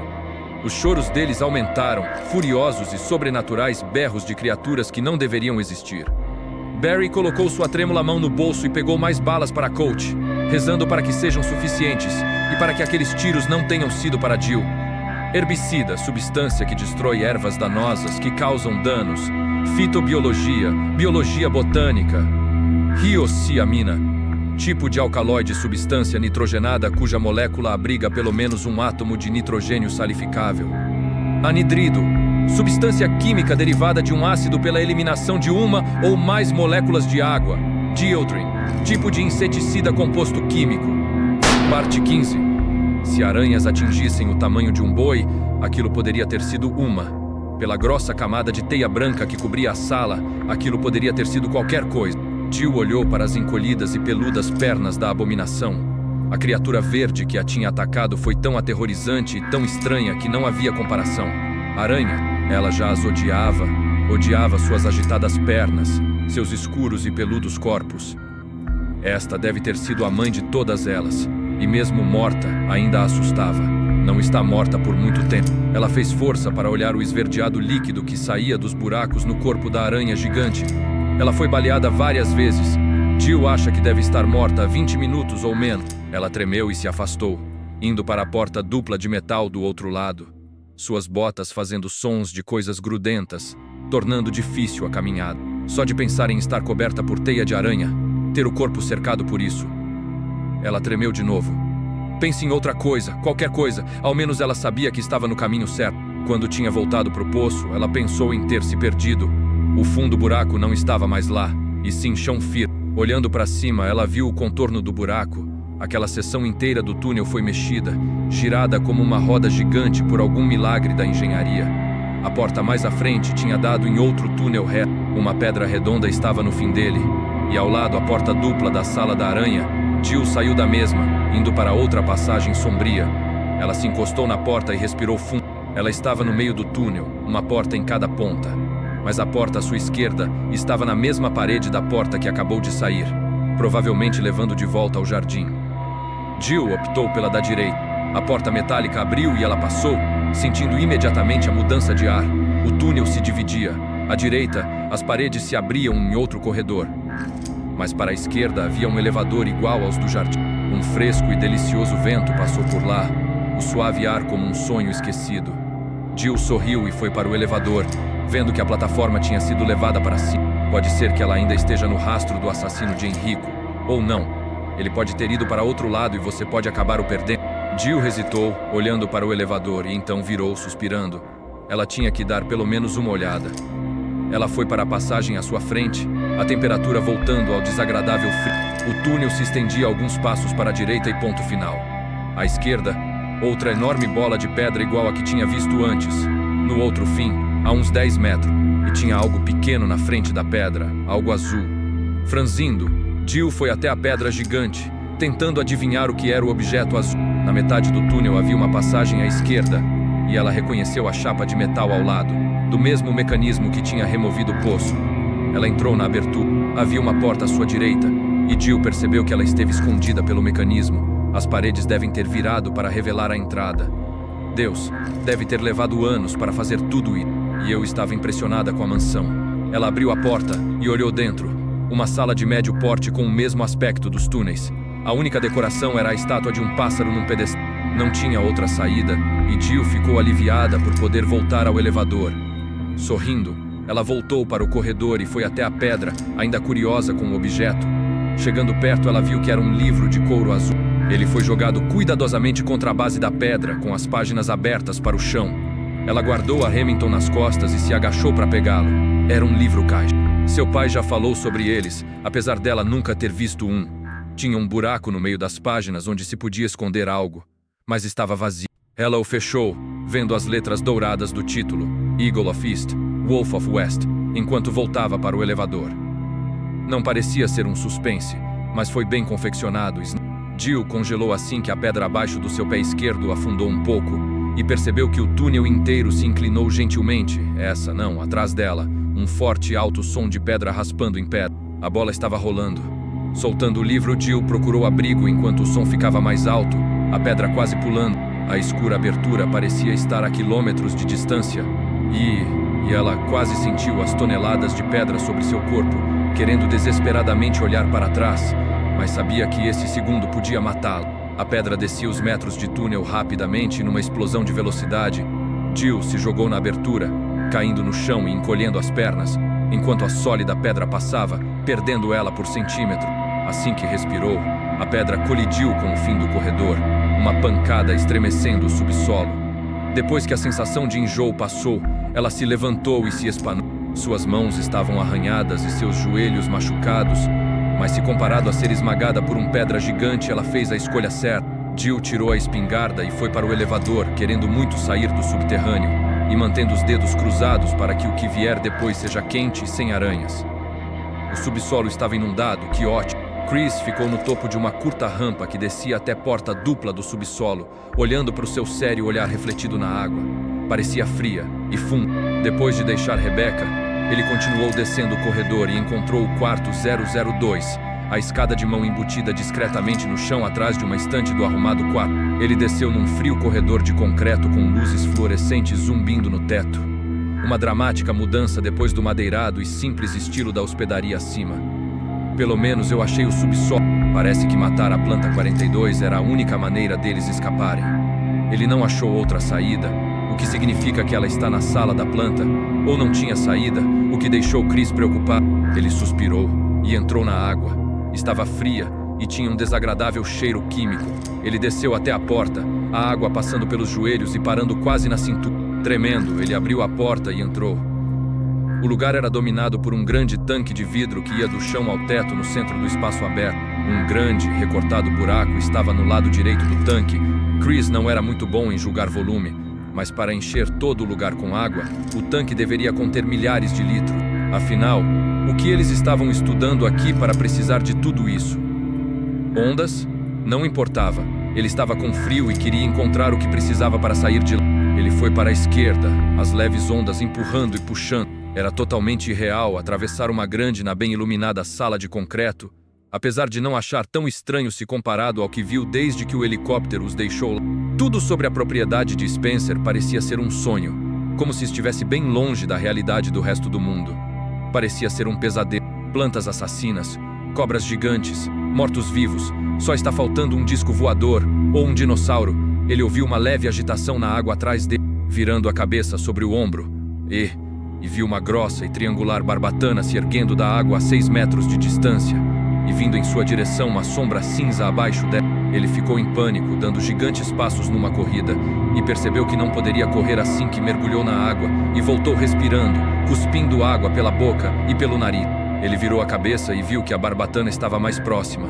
Ele podia ver agora um tubarão, seu distorcido corpo sob a água, deslizando facilmente, 3 ou 4 metros de comprimento. Balas molhadas falham. Chris recuou, sabendo que não tinha chances de desviar dele. Mantendo o equilíbrio com os braços, ele ficou de lado e deu mais alguns passos antes do tubarão alcançar. E pulou, desviando do animal e batendo na água o mais forte que podia. O tubarão passou por ele, seu pesado e liso corpo esfregando nas pernas de Chris. Depois que o tubarão passou, Chris correu atrás dele batendo na água enquanto fazia a curva no alagado pátio. Se ele ficasse perto bastante, o tubarão não seria capaz de virar e pegar Chris, mas em segundos o peixe teria a sala para contornar. Ele pôde ver 2 portas à frente, à esquerda, mas o tubarão já o estava deixando para trás, indo para a próxima curva, virar e voltar para ele. Chris respirou fundo e mergulhou na água. Ele sabia que era loucura, mas teria uma chance melhor. Ele nadou desesperadamente para a primeira porta, chutando o chão para ter mais impulso, dando salto. Chris chegou na porta enquanto o tubarão virava mais à frente, agarrando a maçaneta, girando, mas estava trancado. Merda, merda, merda. Chris tirou o chaveiro de Alias do bolso, mexendo nas chaves enquanto a barbatana se aproximava. Ele pegou a única chave que ainda não tinha usado e a inseriu na fechadura, ao mesmo tempo jogando seu ombro na porta, o tubarão a alguns passos de distância. A porta abriu e Chris correu para dentro, caindo e chutando freneticamente. Ele chutou o focinho do tubarão, desviando da porta. Num piscar de olhos, Chris estava de pé, jogando seu peso contra a porta, e ela fechou. Chris se apoiou na porta, secando os olhos com as costas da mão. A agitada água foi se acalmando enquanto ele recuperava sua respiração e sua visão. Por enquanto, ele estava a salvo. Chris pegou sua bereta e ejetou o clipe molhado, imaginando como voltaria para arrebentar. Olhando em volta, ele não viu nada que pudesse usar como arma. Uma das paredes estava cheia de botões e interruptores, e Chris andou para eles, atraído por uma luz vermelha piscando. Parece que achei a sala de controle. Talvez eu possa apagar as luzes e pôr o tubarão para dormir. Tinha uma alavanca perto da luz e Chris olhou para a desbotada fita adesiva abaixo dela, sentindo uma descrença enquanto lia as letras. Sistema de drenagem de emergência, não acredito. Por que ninguém apertou isso quando o tanque quebrou? Chris achou a resposta na hora. As pessoas que trabalhavam lá eram cientistas. Eles não perderiam a oportunidade de estudar sua preciosa planta 42 drenando a lagoa. Ele tocou a alavanca e a abaixou. Houve um deslizante som metálico lá fora, e imediatamente o nível da água começou a diminuir. Nem um minuto, e toda a água se foi. Ele voltou para a porta, abrindo-a cuidadosamente, e ouviu a desesperada série de thumps de um grande peixe tentando nadar no ar. Chris sorriu, pensando em sentir pena da pobre criatura, mas não foi o que fez. Me morda, ele disse. Wesker atirou em 4 trabalhadores da Umbrella a caminho da sala do nível 3. Ele não reconheceu nenhum deles, apesar de achar que o segundo era Steve Keller, um dos membros da pesquisa especial. Parece que a epidemia do vírus foi severa no laboratório. Menos desordenada, mas não menos preocupante. As criaturas que vagavam nos corredores estavam totalmente desidratadas, seus membros atrofiados e secos, seus olhos como uvas passas. Wesker driblou vários deles, mas alguns tiveram que ser mortos. Ele sentou ao computador na fria e esterilizada sala e esperou o sistema ligar, sentindo-se no controle da situação. Ele teve momentos recentes, claro, o jeito como manipulou Barry, como achou a medalha do lobo nos túneis. Mas tantas coisas saíram do controle que ele não teve tempo de aproveitar seus sucessos. Mas agora eu estou aqui. Se os Stars ainda não estiverem mortos, estarão logo. E caso eu não sofra algum lapso de habilidade, eu sairei daqui em meia hora. Missão completa. Ainda haviam perigos, mas Wesker podia evitá-los. Os macacos, os Madóis, estavam sem dúvida soltos na sala de força, mas eles são fáceis de evitar, desde que você não pare de correr. Ele sabia disso. Foi ele que ajudou a criá-los. E tinha o grande homem, o Tyrant, esperando no andar abaixo em sua cápsula de vidro, dormindo tranquilamente. E certamente não acordará. Que desperdício! Tanto poder, considerado um fracasso pelo pessoal da White. Um gentil tom musical informou que o sistema estava pronto. Do colete, Wesker tirou uma agenda que continha uma lista de senhas, apesar de já conhecê-las. John Howe reprogramou o sistema meses atrás, usando seu nome e o da namorada, Ada, como senhas de acesso. Wesker digitou as primeiras senhas que destrancariam a porta dos laboratórios. Tudo acabará em breve e ninguém testemunhará seus feitos. Agora que ele pensou nisso, era uma pena não ter nenhum Stars. Ao lado dele, melhor que um Grand Finale era um Grand Finale com audiência. Você está ouvindo o audiobook de Resident Evil, Umbrella Conspiracy. Somos o resumo Animatube. Por favor, se inscreva, curta, comente e compartilhe. Além disso, você também poderá ver outros conteúdos por aqui. E se quiser, adquirir produtos em nossos links e lojas parceiras. Tudo nas descrições ou comentários fixados. Caso queira ajudar ainda mais o nosso canal, faça uma doação para que possamos continuar os trabalhos. Vamos seguindo. Parte 16. Jill tinha pego o elevador e saiu no que parecia ser outra parte do jardim, isolada e cercada por árvores. Não tinha nada além de uma enferrujada e trancada porta dupla numa parede de cimento à esquerda e uma grande e aberta fonte de pedra. Dentro estava uma curta escada em espiral que levava a outro elevador que descia, que eu peguei. Mas onde estou agora? A sala que o elevador a levou não se parecia com qualquer outra parte da propriedade. Não tinha o estranho charme da mansão, nem a obscuridade dos túneis. Parece que ela tinha saído de uma gótica história de terror para dentro de um complexo militar. Ela estava numa grande sala de concreto reforçado com aço, dutos de metal e elevados canos perto do teto. No largo meio cilindro laranja encostado na parede estava escrito meio XDRB1. Ao lado, havia uma grande porta dupla trancada. A placa fixada ao lado dizia que a porta só se abriria em caso de emergências de primeira classe. Jill acredita que o MEDA B1 significa Basement Level 1, nível subterrâneo 1, sua teoria confirmada pela escada de mão embutida no chão ao lado do meio cilindro. B2 e assim por adiante. Ela olhou o buraco da escada, só vendo um pedaço do chão abaixo. Suspirando, ela guardou a espingarda e começou a descer. Assim que pisou no último degrau, ela virou ansiosamente e viu uma sala muito menor, tão amigável e industrial quanto a anterior. Chão e piso de concreto, luzes fluorescentes embutidas na parede perto do teto e uma porta cinza de metal. Ela correu rapidamente, começando a ficar esperançosa sobre não haver mais criaturas e armadilhas. Até agora, os níveis subterrâneos não tiveram nada de perigoso exceto a falta de decoração. Ela abriu a porta e sua esperança desapareceu assim que o cheiro de carne morta a acertou. Ela pisou no chão de cimento que levava a uma larga escada que descia, um parapeito de metal cercando a escada. No topo da escada estava um zumbi morto, tão magro e enrugado que mais parecia uma múmia. Ela pegou a espingarda e andou vagarosamente na direção da escada, percebendo que havia uma curva para a esquerda, perto de onde o parapeito terminava. Ela deu uma rápida olhada no canto e viu que estava deserto. Ainda olhando o dissecado corpo, ela foi para a continuação do corredor e parou na porta à sua esquerda. A placa ao lado da porta dizia Visual Data Room, sala de dados visuais, e estava destrancada. Jill entrou. A calma e cinza sala tinha uma longa mesa de reuniões no centro, com um projetor de slides na porta, de frente para uma tela portátil no fundo da sala. Tinha um telefone numa mesinha encostada na parede da direita, e Jill correu para ele, sabendo que era querer demais. Não era um telefone, mas sim um sistema de interfone que não parecia estar funcionando. Suspirando, ela passou por um pilar na parede e andou em volta da mesa, olhando para o projetor de slides. Ela deixou seu olhar procurar algo interessante e achou um plano quadrado de metal na parede da esquerda, do tamanho de uma folha de papel. Jill se aproximou. Ela tocou uma barra em cima do quadrado e ele deslizou para baixo e dentro da parede, revelando um grande botão vermelho. Ela olhou em volta, tentando imaginar que armadilha seria, e percebeu que não havia nenhuma. A mansão, os túneis, tudo aquilo foi feito para evitar que alguém chegasse aqui, os níveis subterrâneos. Não haveria armadilhas onde o verdadeiro trabalho é feito. Ela sabia que sua lógica estava correta. Aquela era uma sala de reuniões, um lugar para beber café ruim e se reunir com os colegas. Nada pularia nela se apertasse um botão. Jill o apertou, e atrás dela, o estreito pilar se moveu para um lado com um suave som mecânico. Atrás do pilar haviam várias prateleiras, cheias de papéis, e algo que brilhou na branca luz da sala.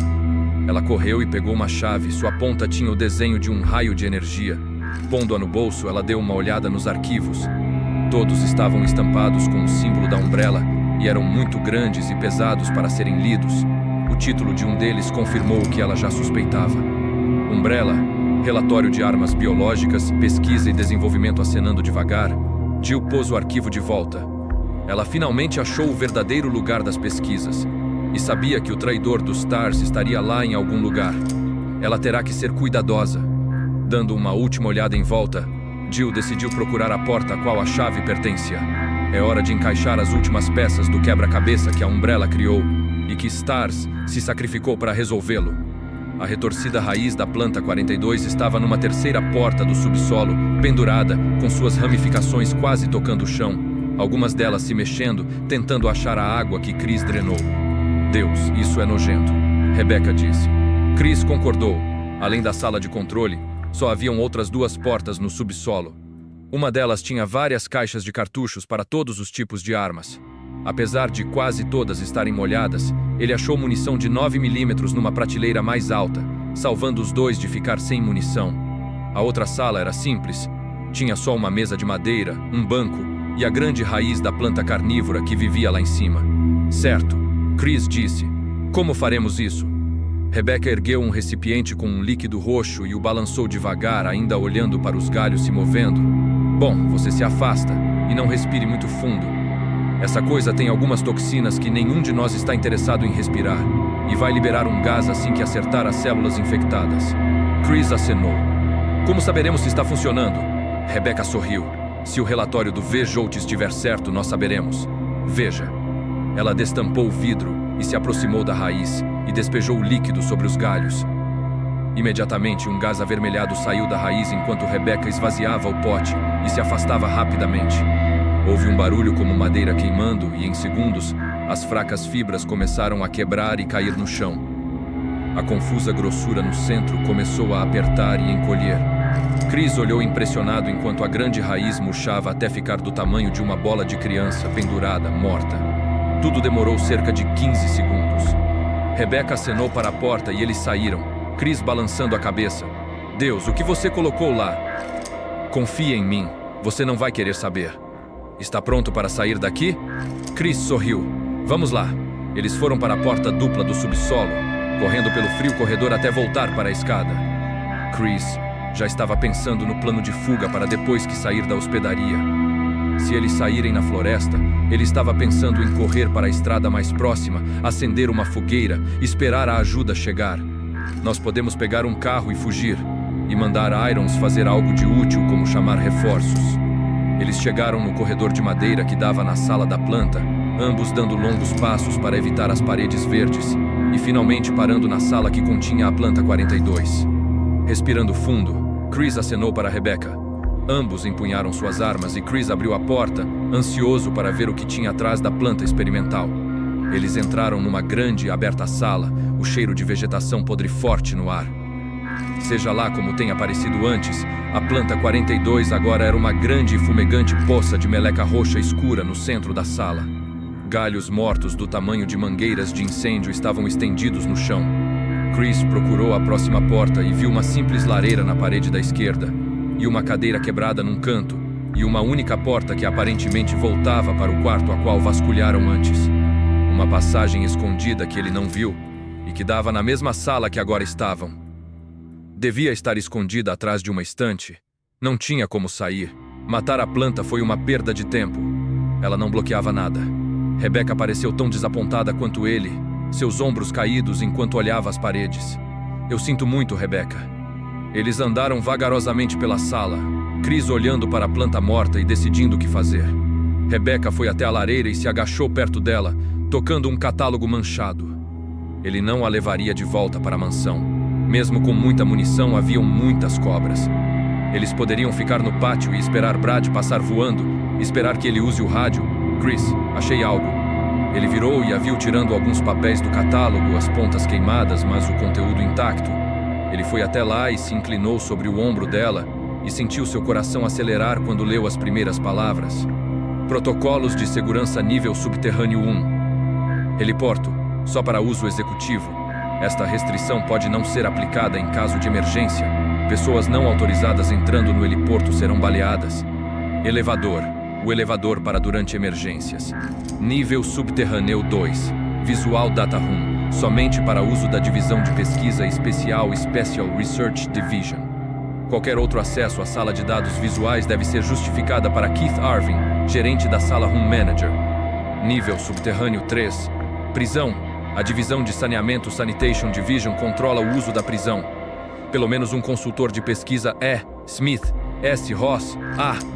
Wesker deve estar presente se uso viral for autorizado. Power Room. A sala de força possui acesso limitado a supervisores do quartel-general. Esta restrição pode não ser aplicada para consultores de pesquisa com autorização especial. Nível subterrâneo 4. Com relação ao progresso do Meta-Tyrant depois do uso do T-Vírus. O resto do papel estava queimado. Ah, Wesker! Chris disse suavemente: Capitão Albert Wesker. Barry disse que Wesker desapareceu logo depois que entraram na casa.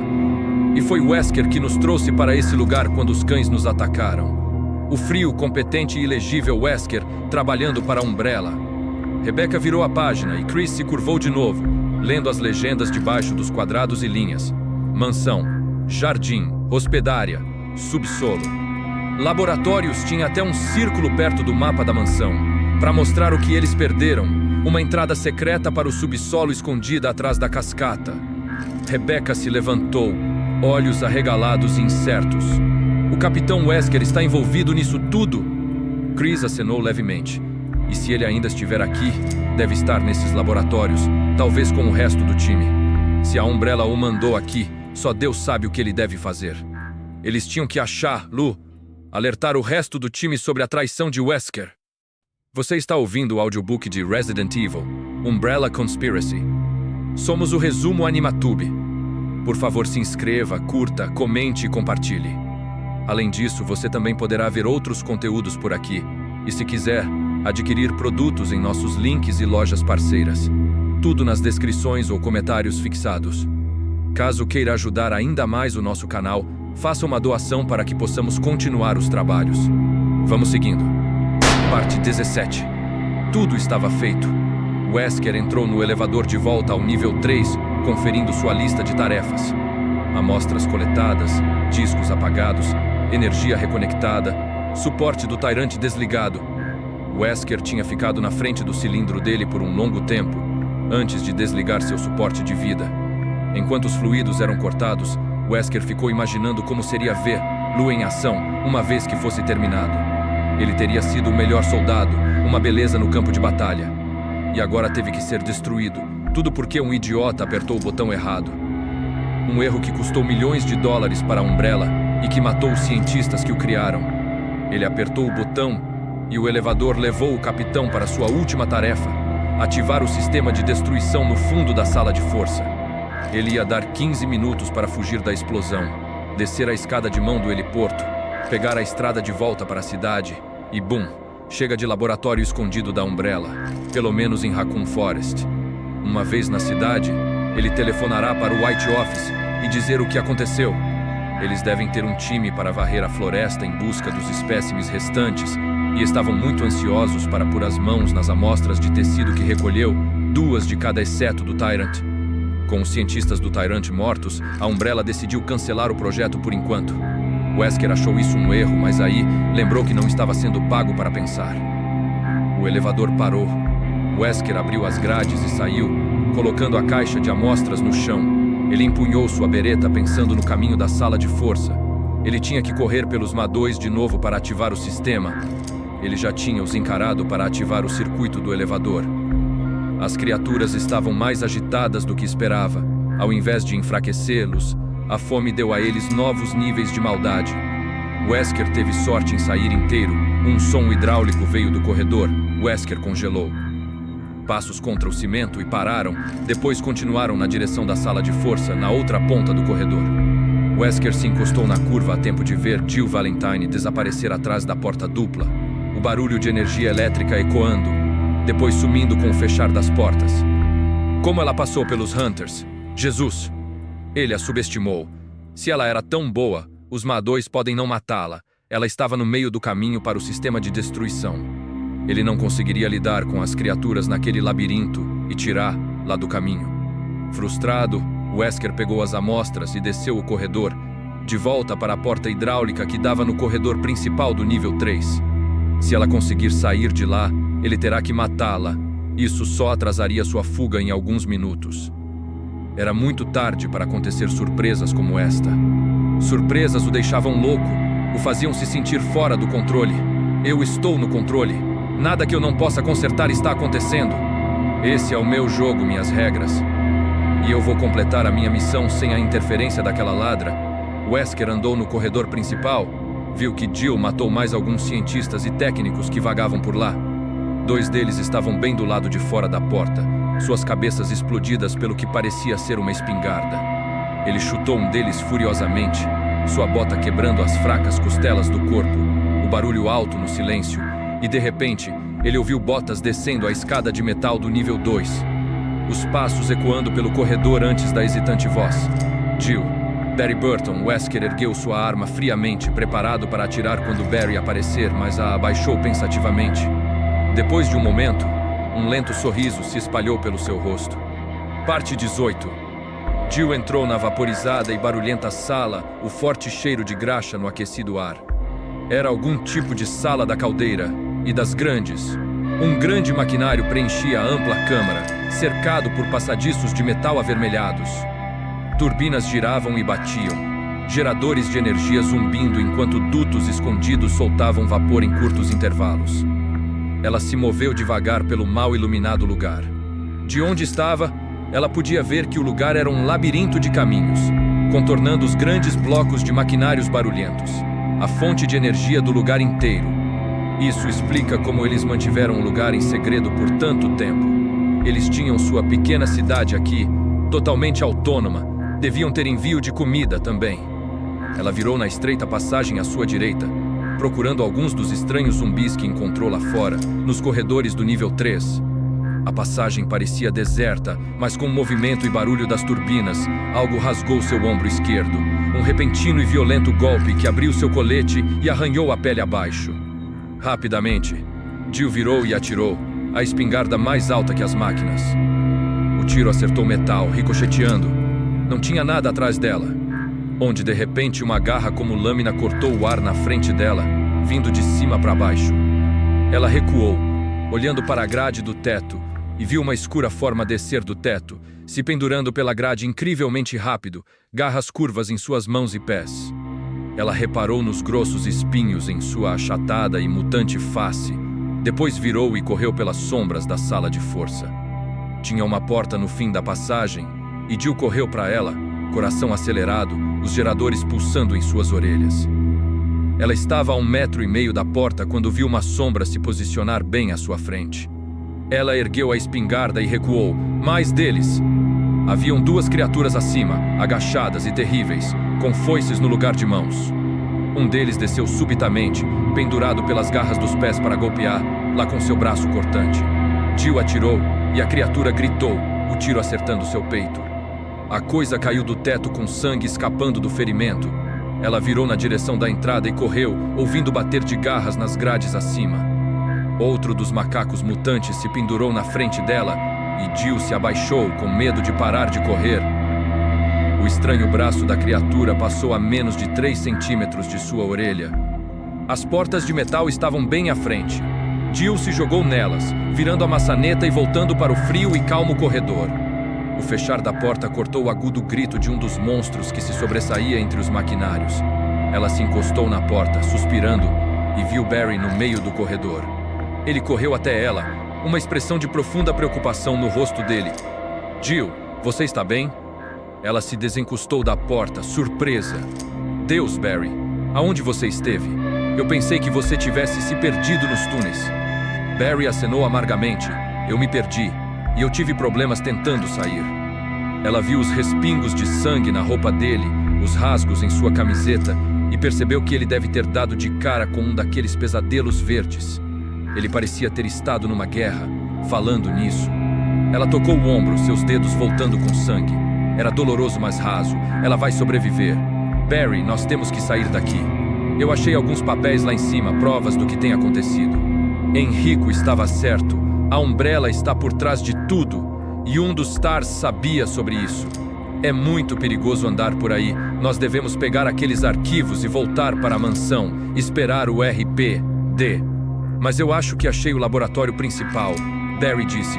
Tem um elevador no fim desse corredor. Tem computadores e essas coisas. Nós podemos entrar no sistema deles e ver os arquivos. Ele não parecia empolgado com o achado, mas Jill pouco percebeu. Com a informação da base de dados da Umbrella, nomes, datas, materiais de pesquisa, nós podemos descobrir tudo, presentear os investigadores com um pacote inteiro. Jill acenou, sorrindo. Mostre o caminho. Os túneis eram frios e confusos, mas o mapa os guiou rapidamente. Rebecca e Chris chegaram no primeiro nível subterrâneo, ambos molhados e tremendo, e nem um pouco assustados pelas criaturas que enfrentaram pelo caminho. Os cientistas da Umbrella foram nojentamente criativos em sua tentativa de criar monstros.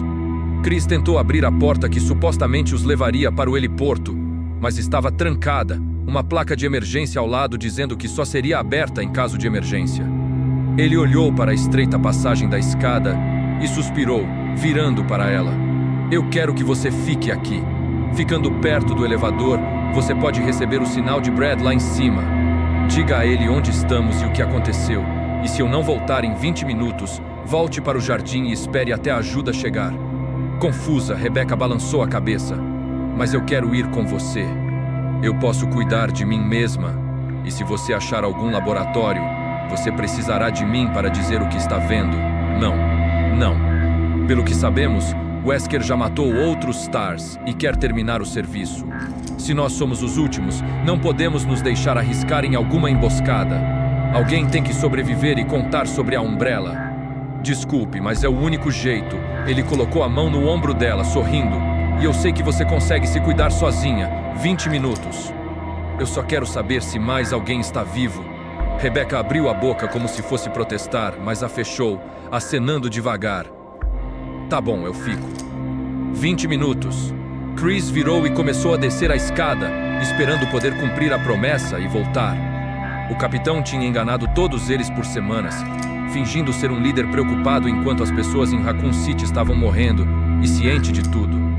Parece que a Umbrella criou mais de um tipo de monstro. E é hora de descobrir quanto estrago eles já fizeram. Barry não conseguia olhar para Jill enquanto pegavam o elevador para o nível 4. Wesker estaria lá esperando eles, e Jill descobrirá sobre a ajuda que Barry deu ao capitão. Ele tinha matado mais 3 daquelas criaturas nos túneis antes de ir para os laboratórios, só para dar de cara com Wesker, que insistiu para que ele levasse Jill para o nível 4 e o ajudasse a trancar lá. O maldito sorridente o fez lembrar da situação de sua família e prometeu de novo que aquele seria o último favor, que depois de prender Jill, ele ligaria para o pessoal, exceto por ele dizer isso toda hora. Ache as peças e está livre. Me ajude nos túneis e está livre. Engane sua amiga. Barry, você está bem? Ele virou para ela assim que o elevador parou, olhando miseravelmente para seus preocupados olhos. Eu tenho estado muito preocupada com você desde que entramos na mansão. Ela disse, pondo a mão no braço dele. Eu até pensei, bom, não importa o que eu pensei. Tem algo de errado? Ele abriu a grade e ergueu a porta externa, uma desculpa para desviar o olhar. Tem algo errado. Ele disse quietamente, mas agora não é hora. Vamos só terminar com isso. Jill franziu, mas concordou, ainda parecendo preocupada. Tá bom, quando tudo acabar, nós conversamos. Você não vai querer falar comigo quando isso acabar. Barry saiu no curto corredor e Jill o seguiu, suas botas contra uma grade de metal. O corredor virava à esquerda bem à frente. Barry diminuiu o passo na pretensão de checar o revólver, deixando Jill passar à sua frente. Eles fizeram a curva e Jill gelou, olhando para a ponta da arma de Wesker. Ele sorriu para eles, os óculos escuros escondendo seus olhos, seu sorriso convencido. Olá, Jill. Que bom te ver por aqui, Wesker disse. Bom trabalho, Barry. Tire as armas dela. Ela virou seu assustado olhar para ele enquanto Barry tirava a espingarda das mãos dela, o rosto dele queimando. Barry olhou para ele. Mas você disse que só queria prendê-la. Wesker balançou a cabeça. Oh, não se preocupe. Eu não vou machucá-la, eu prometo. Agora vá. Jill o olhou com medo, confusão e raiva. Barry? Eu sinto muito, Jill. Ele virou e voltou para o elevador, sentindo-se derrotado e envergonhado, sem falar no medo por Jill. Wesker prometeu, mas sua palavra não significava nada. Ele provavelmente a mataria quando ouvir o elevador se movendo e se eu não estiver no elevador, talvez eu ainda possa fazer algo para mantê-la viva. Barry correu para o elevador e abriu as grades. Depois apertou um botão, mandando o elevador para o nível 3, sem passageiro. Bem devagar, ele voltou para a curva, ouvindo. Não digo que estou surpresa, mas como você conseguiu a ajuda de Barry? Jill disse. Wesker riu. O velho Barry teve alguns problemas em casa. Eu disse que a Umbrella tinha uma equipe vigiando a casa dele, querendo matar sua preciosa família. Ele ficou tão feliz em ajudar. Barry apertou seu punho. Seu desgraçado, você sabia? Jill disse. Talvez. Mas eu serei um desgraçado rico quando tudo terminar. A Umbrella está me pagando muito dinheiro para arrumar um pequeno problema e se livrar de alguns Stars intrometidos durante o processo. Por que a Umbrella quer destruir os Stars? Jill perguntou. Oh, não todos eles. Eles têm grandes planos para nós, ao menos aqueles que querem ser beneficiados. E é você, chorona e bondosa, que eles não querem, os vermelho, branco e azul, os torta de maçã e assim por diante. Do jeito que Redfield tem andado falando sobre conspirações, você acha que a Umbrella não percebeu? Isso tem que acabar aqui. Todo esse lugar foi projetado para explodir em caso de acidente, e a fuga do vírus Tyrant é um motivo. Quando vocês estiverem mortos e esse lugar destruído, ninguém saberá da verdade. O filho da mãe ia matar todos nós. Já é o suficiente sobre a Umbrella. Eu trouxe você aqui para uma pequena experiência da minha parte. Eu quero ver como nosso membro mais ágil se vira com o milagre da ciência moderna. Se você passar por aquela porta... Barry se encostou na parede assim que Wesker andou e parte de seu ombro ficou aparecendo. Barry colocou a mão na Colt e atirou do coldre vagarosamente. Eu não acredito que você está fazendo isso, Jill disse, traindo para proteger um bando de chantagistas imorais, mas... Chantagistas? Oh, você quer dizer Barry? A Umbrella não se incomodaria com chantagistas. Eles podem comprar pessoas do mesmo jeito. Eu fiz tudo aquilo para ele me ajudar, Barry desceu a coronha de sua Colt na cabeça de Wesker o mais forte que podia, derrubando o capitão igual a uma tonelada de tijolos.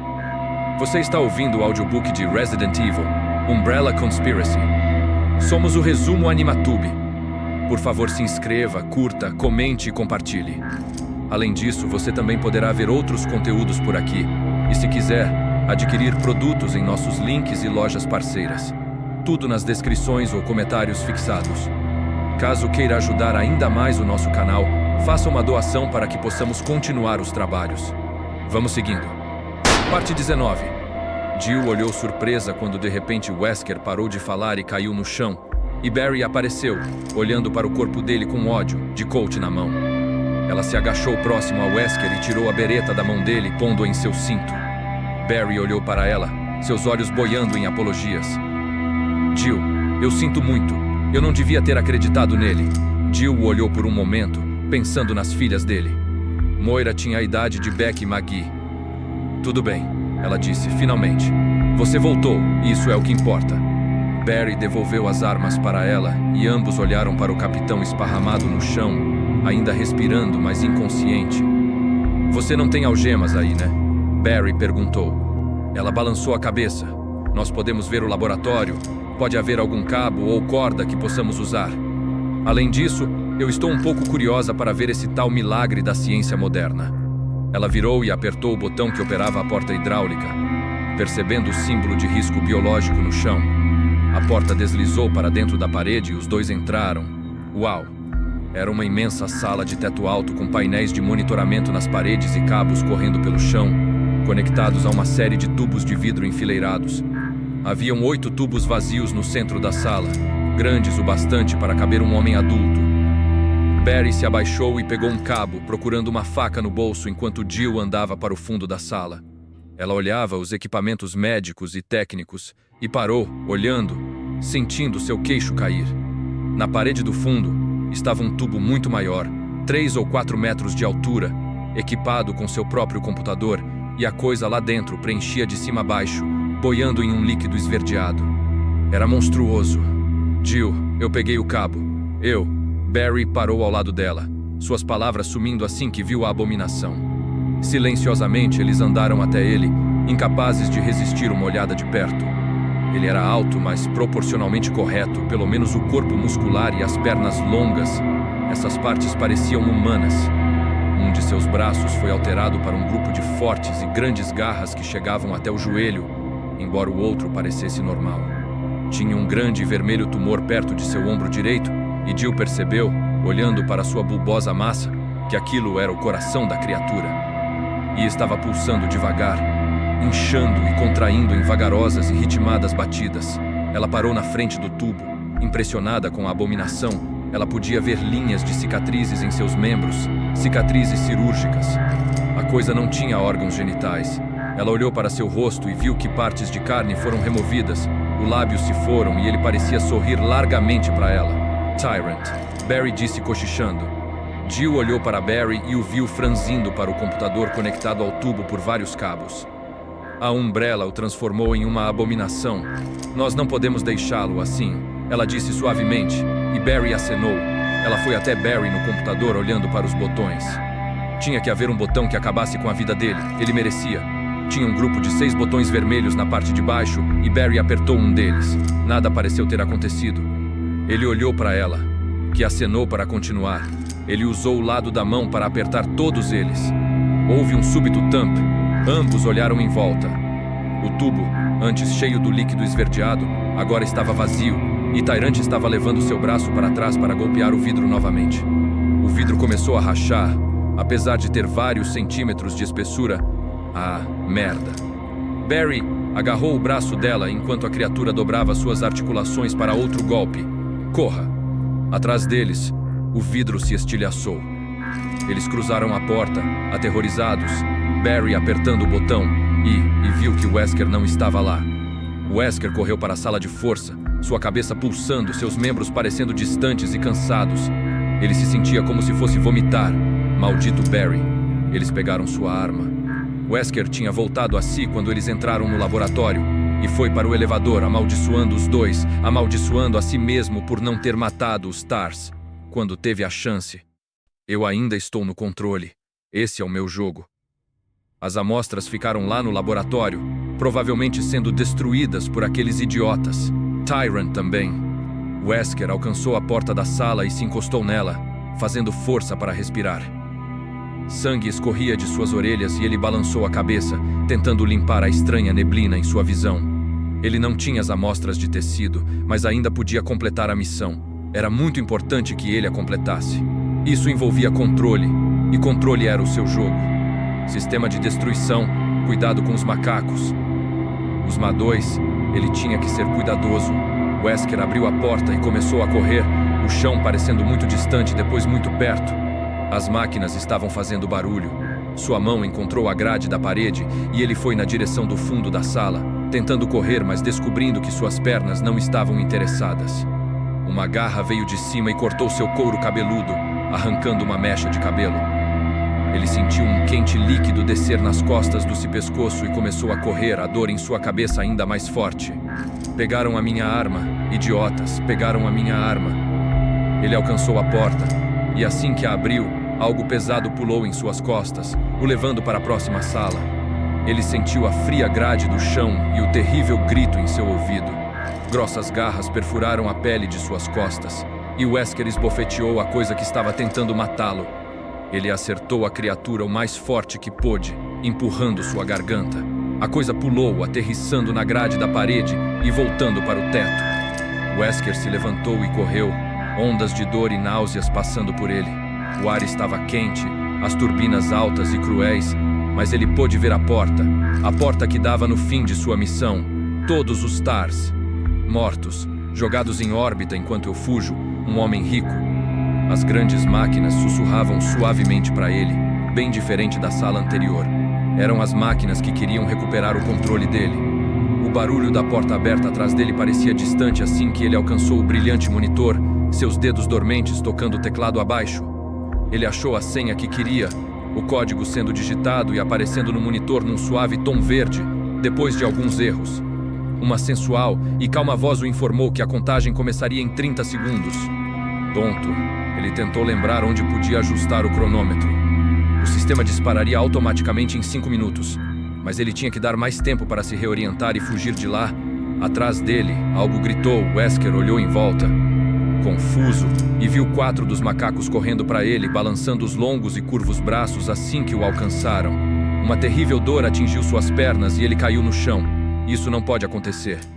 Uma das criaturas saltou em seu ombro e, de repente, Wesker não podia respirar, nem mexer seus braços para afastá-lo. Outro perfurou sua perna esquerda, arrancando um grande pedaço de carne com as garras em forma de foice. A terceira e quarta criaturas gritavam em um selvagem coro, dançando em volta dele como crianças. De algum modo teve sangue em seus olhos, e o mundo estava girando, gritos e um incrível calor embaçando sua visão, sua mente. Tyrant veio. Wesker podia senti-lo, sentir a presença de algo vasto e poderoso o tocando. Sorrindo através da dor, o capitão o procurou pelo nevoeiro vermelho em sua falha visão, querendo mais do que qualquer coisa vê-lo massacrar seus agressores, mas Wesker só podia ver a imensa sombra que parecia flutuar sobre ele, através dele. Só podia imaginar o poderoso guerreiro vindo tirar-lo de seu tormento. Eu controlo, me deixe ver. Escuridão roubou suas esperanças, e Wesker não pensou mais. Stars Alpha Team, bravo, qualquer um, se você não puder responder, tente sinalizar. Eu estou ficando sem combustível, entendido? Aqui é Brad. Repito, Stars Alpha Team. Rebecca apertou o botão, falando rápido. Brad, há um heliporto na mansão de Spencer, você tem que ir para lá. Brad, venha. Houve um alto grito e Rebecca ouviu que deveria ter sido a palavra entendido, mas o resto estava perdido. Entendido no sentido de que ele entendeu o que eu disse, ou se eu entendi a mensagem que ele repetiu. Não tinha como saber. Brava e preocupada, Rebecca segurou o rádio firmemente, esperando que ele a tenha ouvido. De repente, um alarme tocou na quieta sala através de algum alto-falante escondido no teto. Rebecca pulou, olhando em volta. Houve um clique na porta que levava ao heliporto, e Rebecca foi até ela, agarrando a maçaneta. A porta tinha se destrancado. Uma fria e feminina voz começou a falar, devagar e claramente sob o pulsante alarme. O sistema de disparo foi ativado. Todos devem evacuar imediatamente ou interromper o processo de ativação. Vocês têm 5 minutos. O sistema mincou. Assim que a mensagem gravada foi repetida, Rebecca ficou parada na porta e olhou o poço da escada, seu sangue correndo, esperando ver Chris emergir do nível inferior. Fazia alguns minutos desde sua saída, e o tempo já está se esgotando. Parte 20. Jill e Barry saíram do elevador e voltaram para o corredor principal do nível 3, a fria voz dizendo que eles só tinham 4 minutos e meio. Eles passaram pela porta e correram, fazendo a curva, e vendo Chris Redfield subindo a escadaria de metal. Ele virou, seu rosto se iluminando ao ver-los correndo em sua direção. Vamos, ele gritou. Tem um heliporto no nível 1, graças a Deus. Chris esperou eles alcançarem a base da escada e depois seguiu em frente, contornando a escada e segurando a porta aberta. Jill e Barry subiram e correram, a voz anunciando 4 minutos e 15 segundos para fugir. Barry subiu a escada de mão primeiro, depois Jill e Chris logo atrás. Eles chegaram no nível 1. Jill viu Rebecca na saída de emergência, a jovem face dela cheia de ansiedade. Os 4 correram pelo corredor cheio de curvas, Jill rezando para que tenham tempo para saírem de lá. Espero que você queime aqui, Wesker. Havia um grande elevador no final do corredor e Barry abriu as grades, segurando-as até todos entrarem. Ele entrou por último. Eles tinham 4 minutos. O elevador começou a subir e Jill olhou seu relógio, seu coração pulando enquanto os segundos passavam. Não vai dar, nunca conseguiremos. O elevador parou e Chris abriu as grades, o morno ar da madrugada passando por eles. Não havia alarmes nem a voz no heliporto, mas havia o doce e maravilhoso som do helicóptero acima, circulando. Ele me ouviu. Rebecca gritou, e Jill sorriu, sentindo uma súbita onda de afeição pela jovem.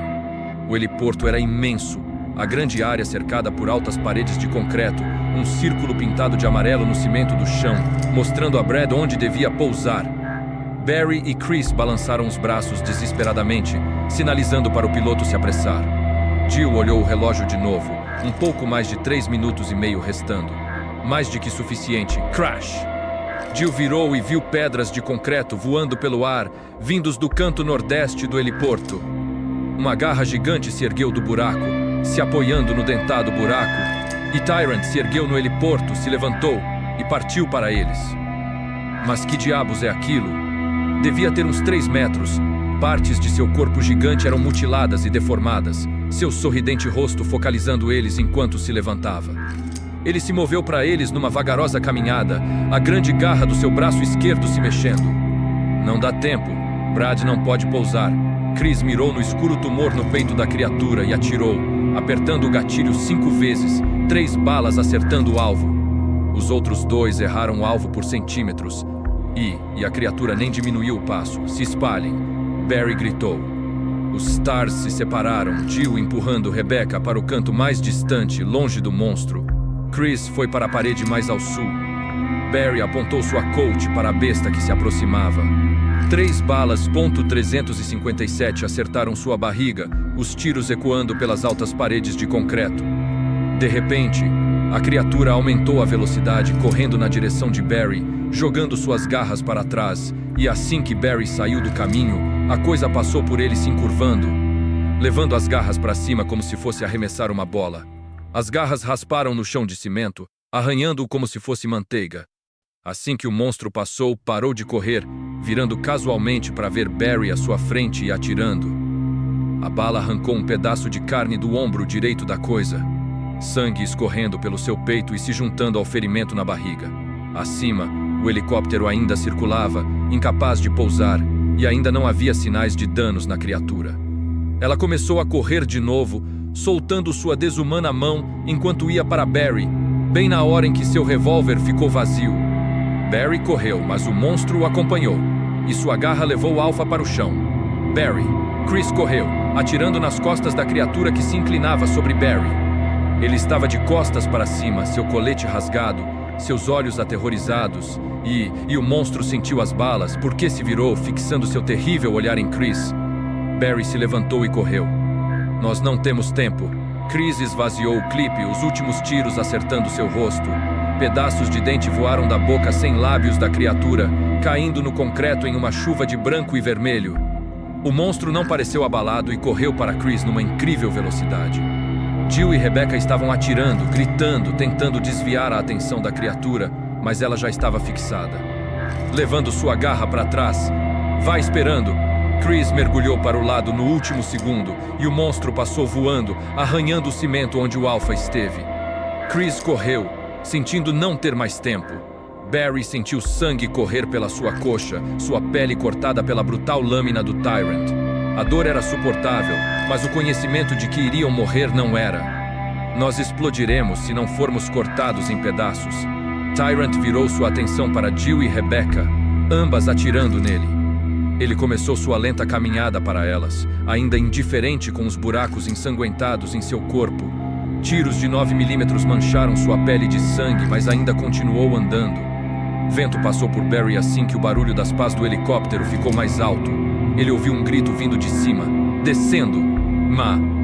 Barry olhou para o helicóptero, flutuando a 6 metros do chão, e viu um escuro objeto cair da porta lateral aberta, caindo no chão.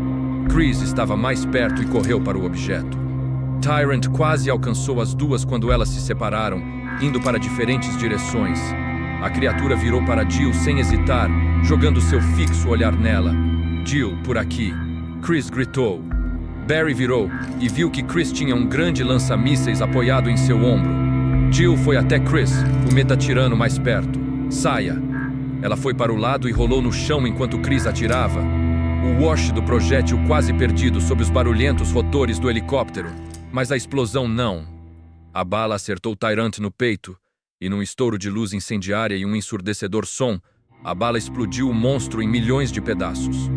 Mesmo com os pedaços de carne caindo, Brad desceu a aeronave e os 4 Stars correram. Os apoios nem tocaram o chão, e Jill já tinha mergulhado na cabine.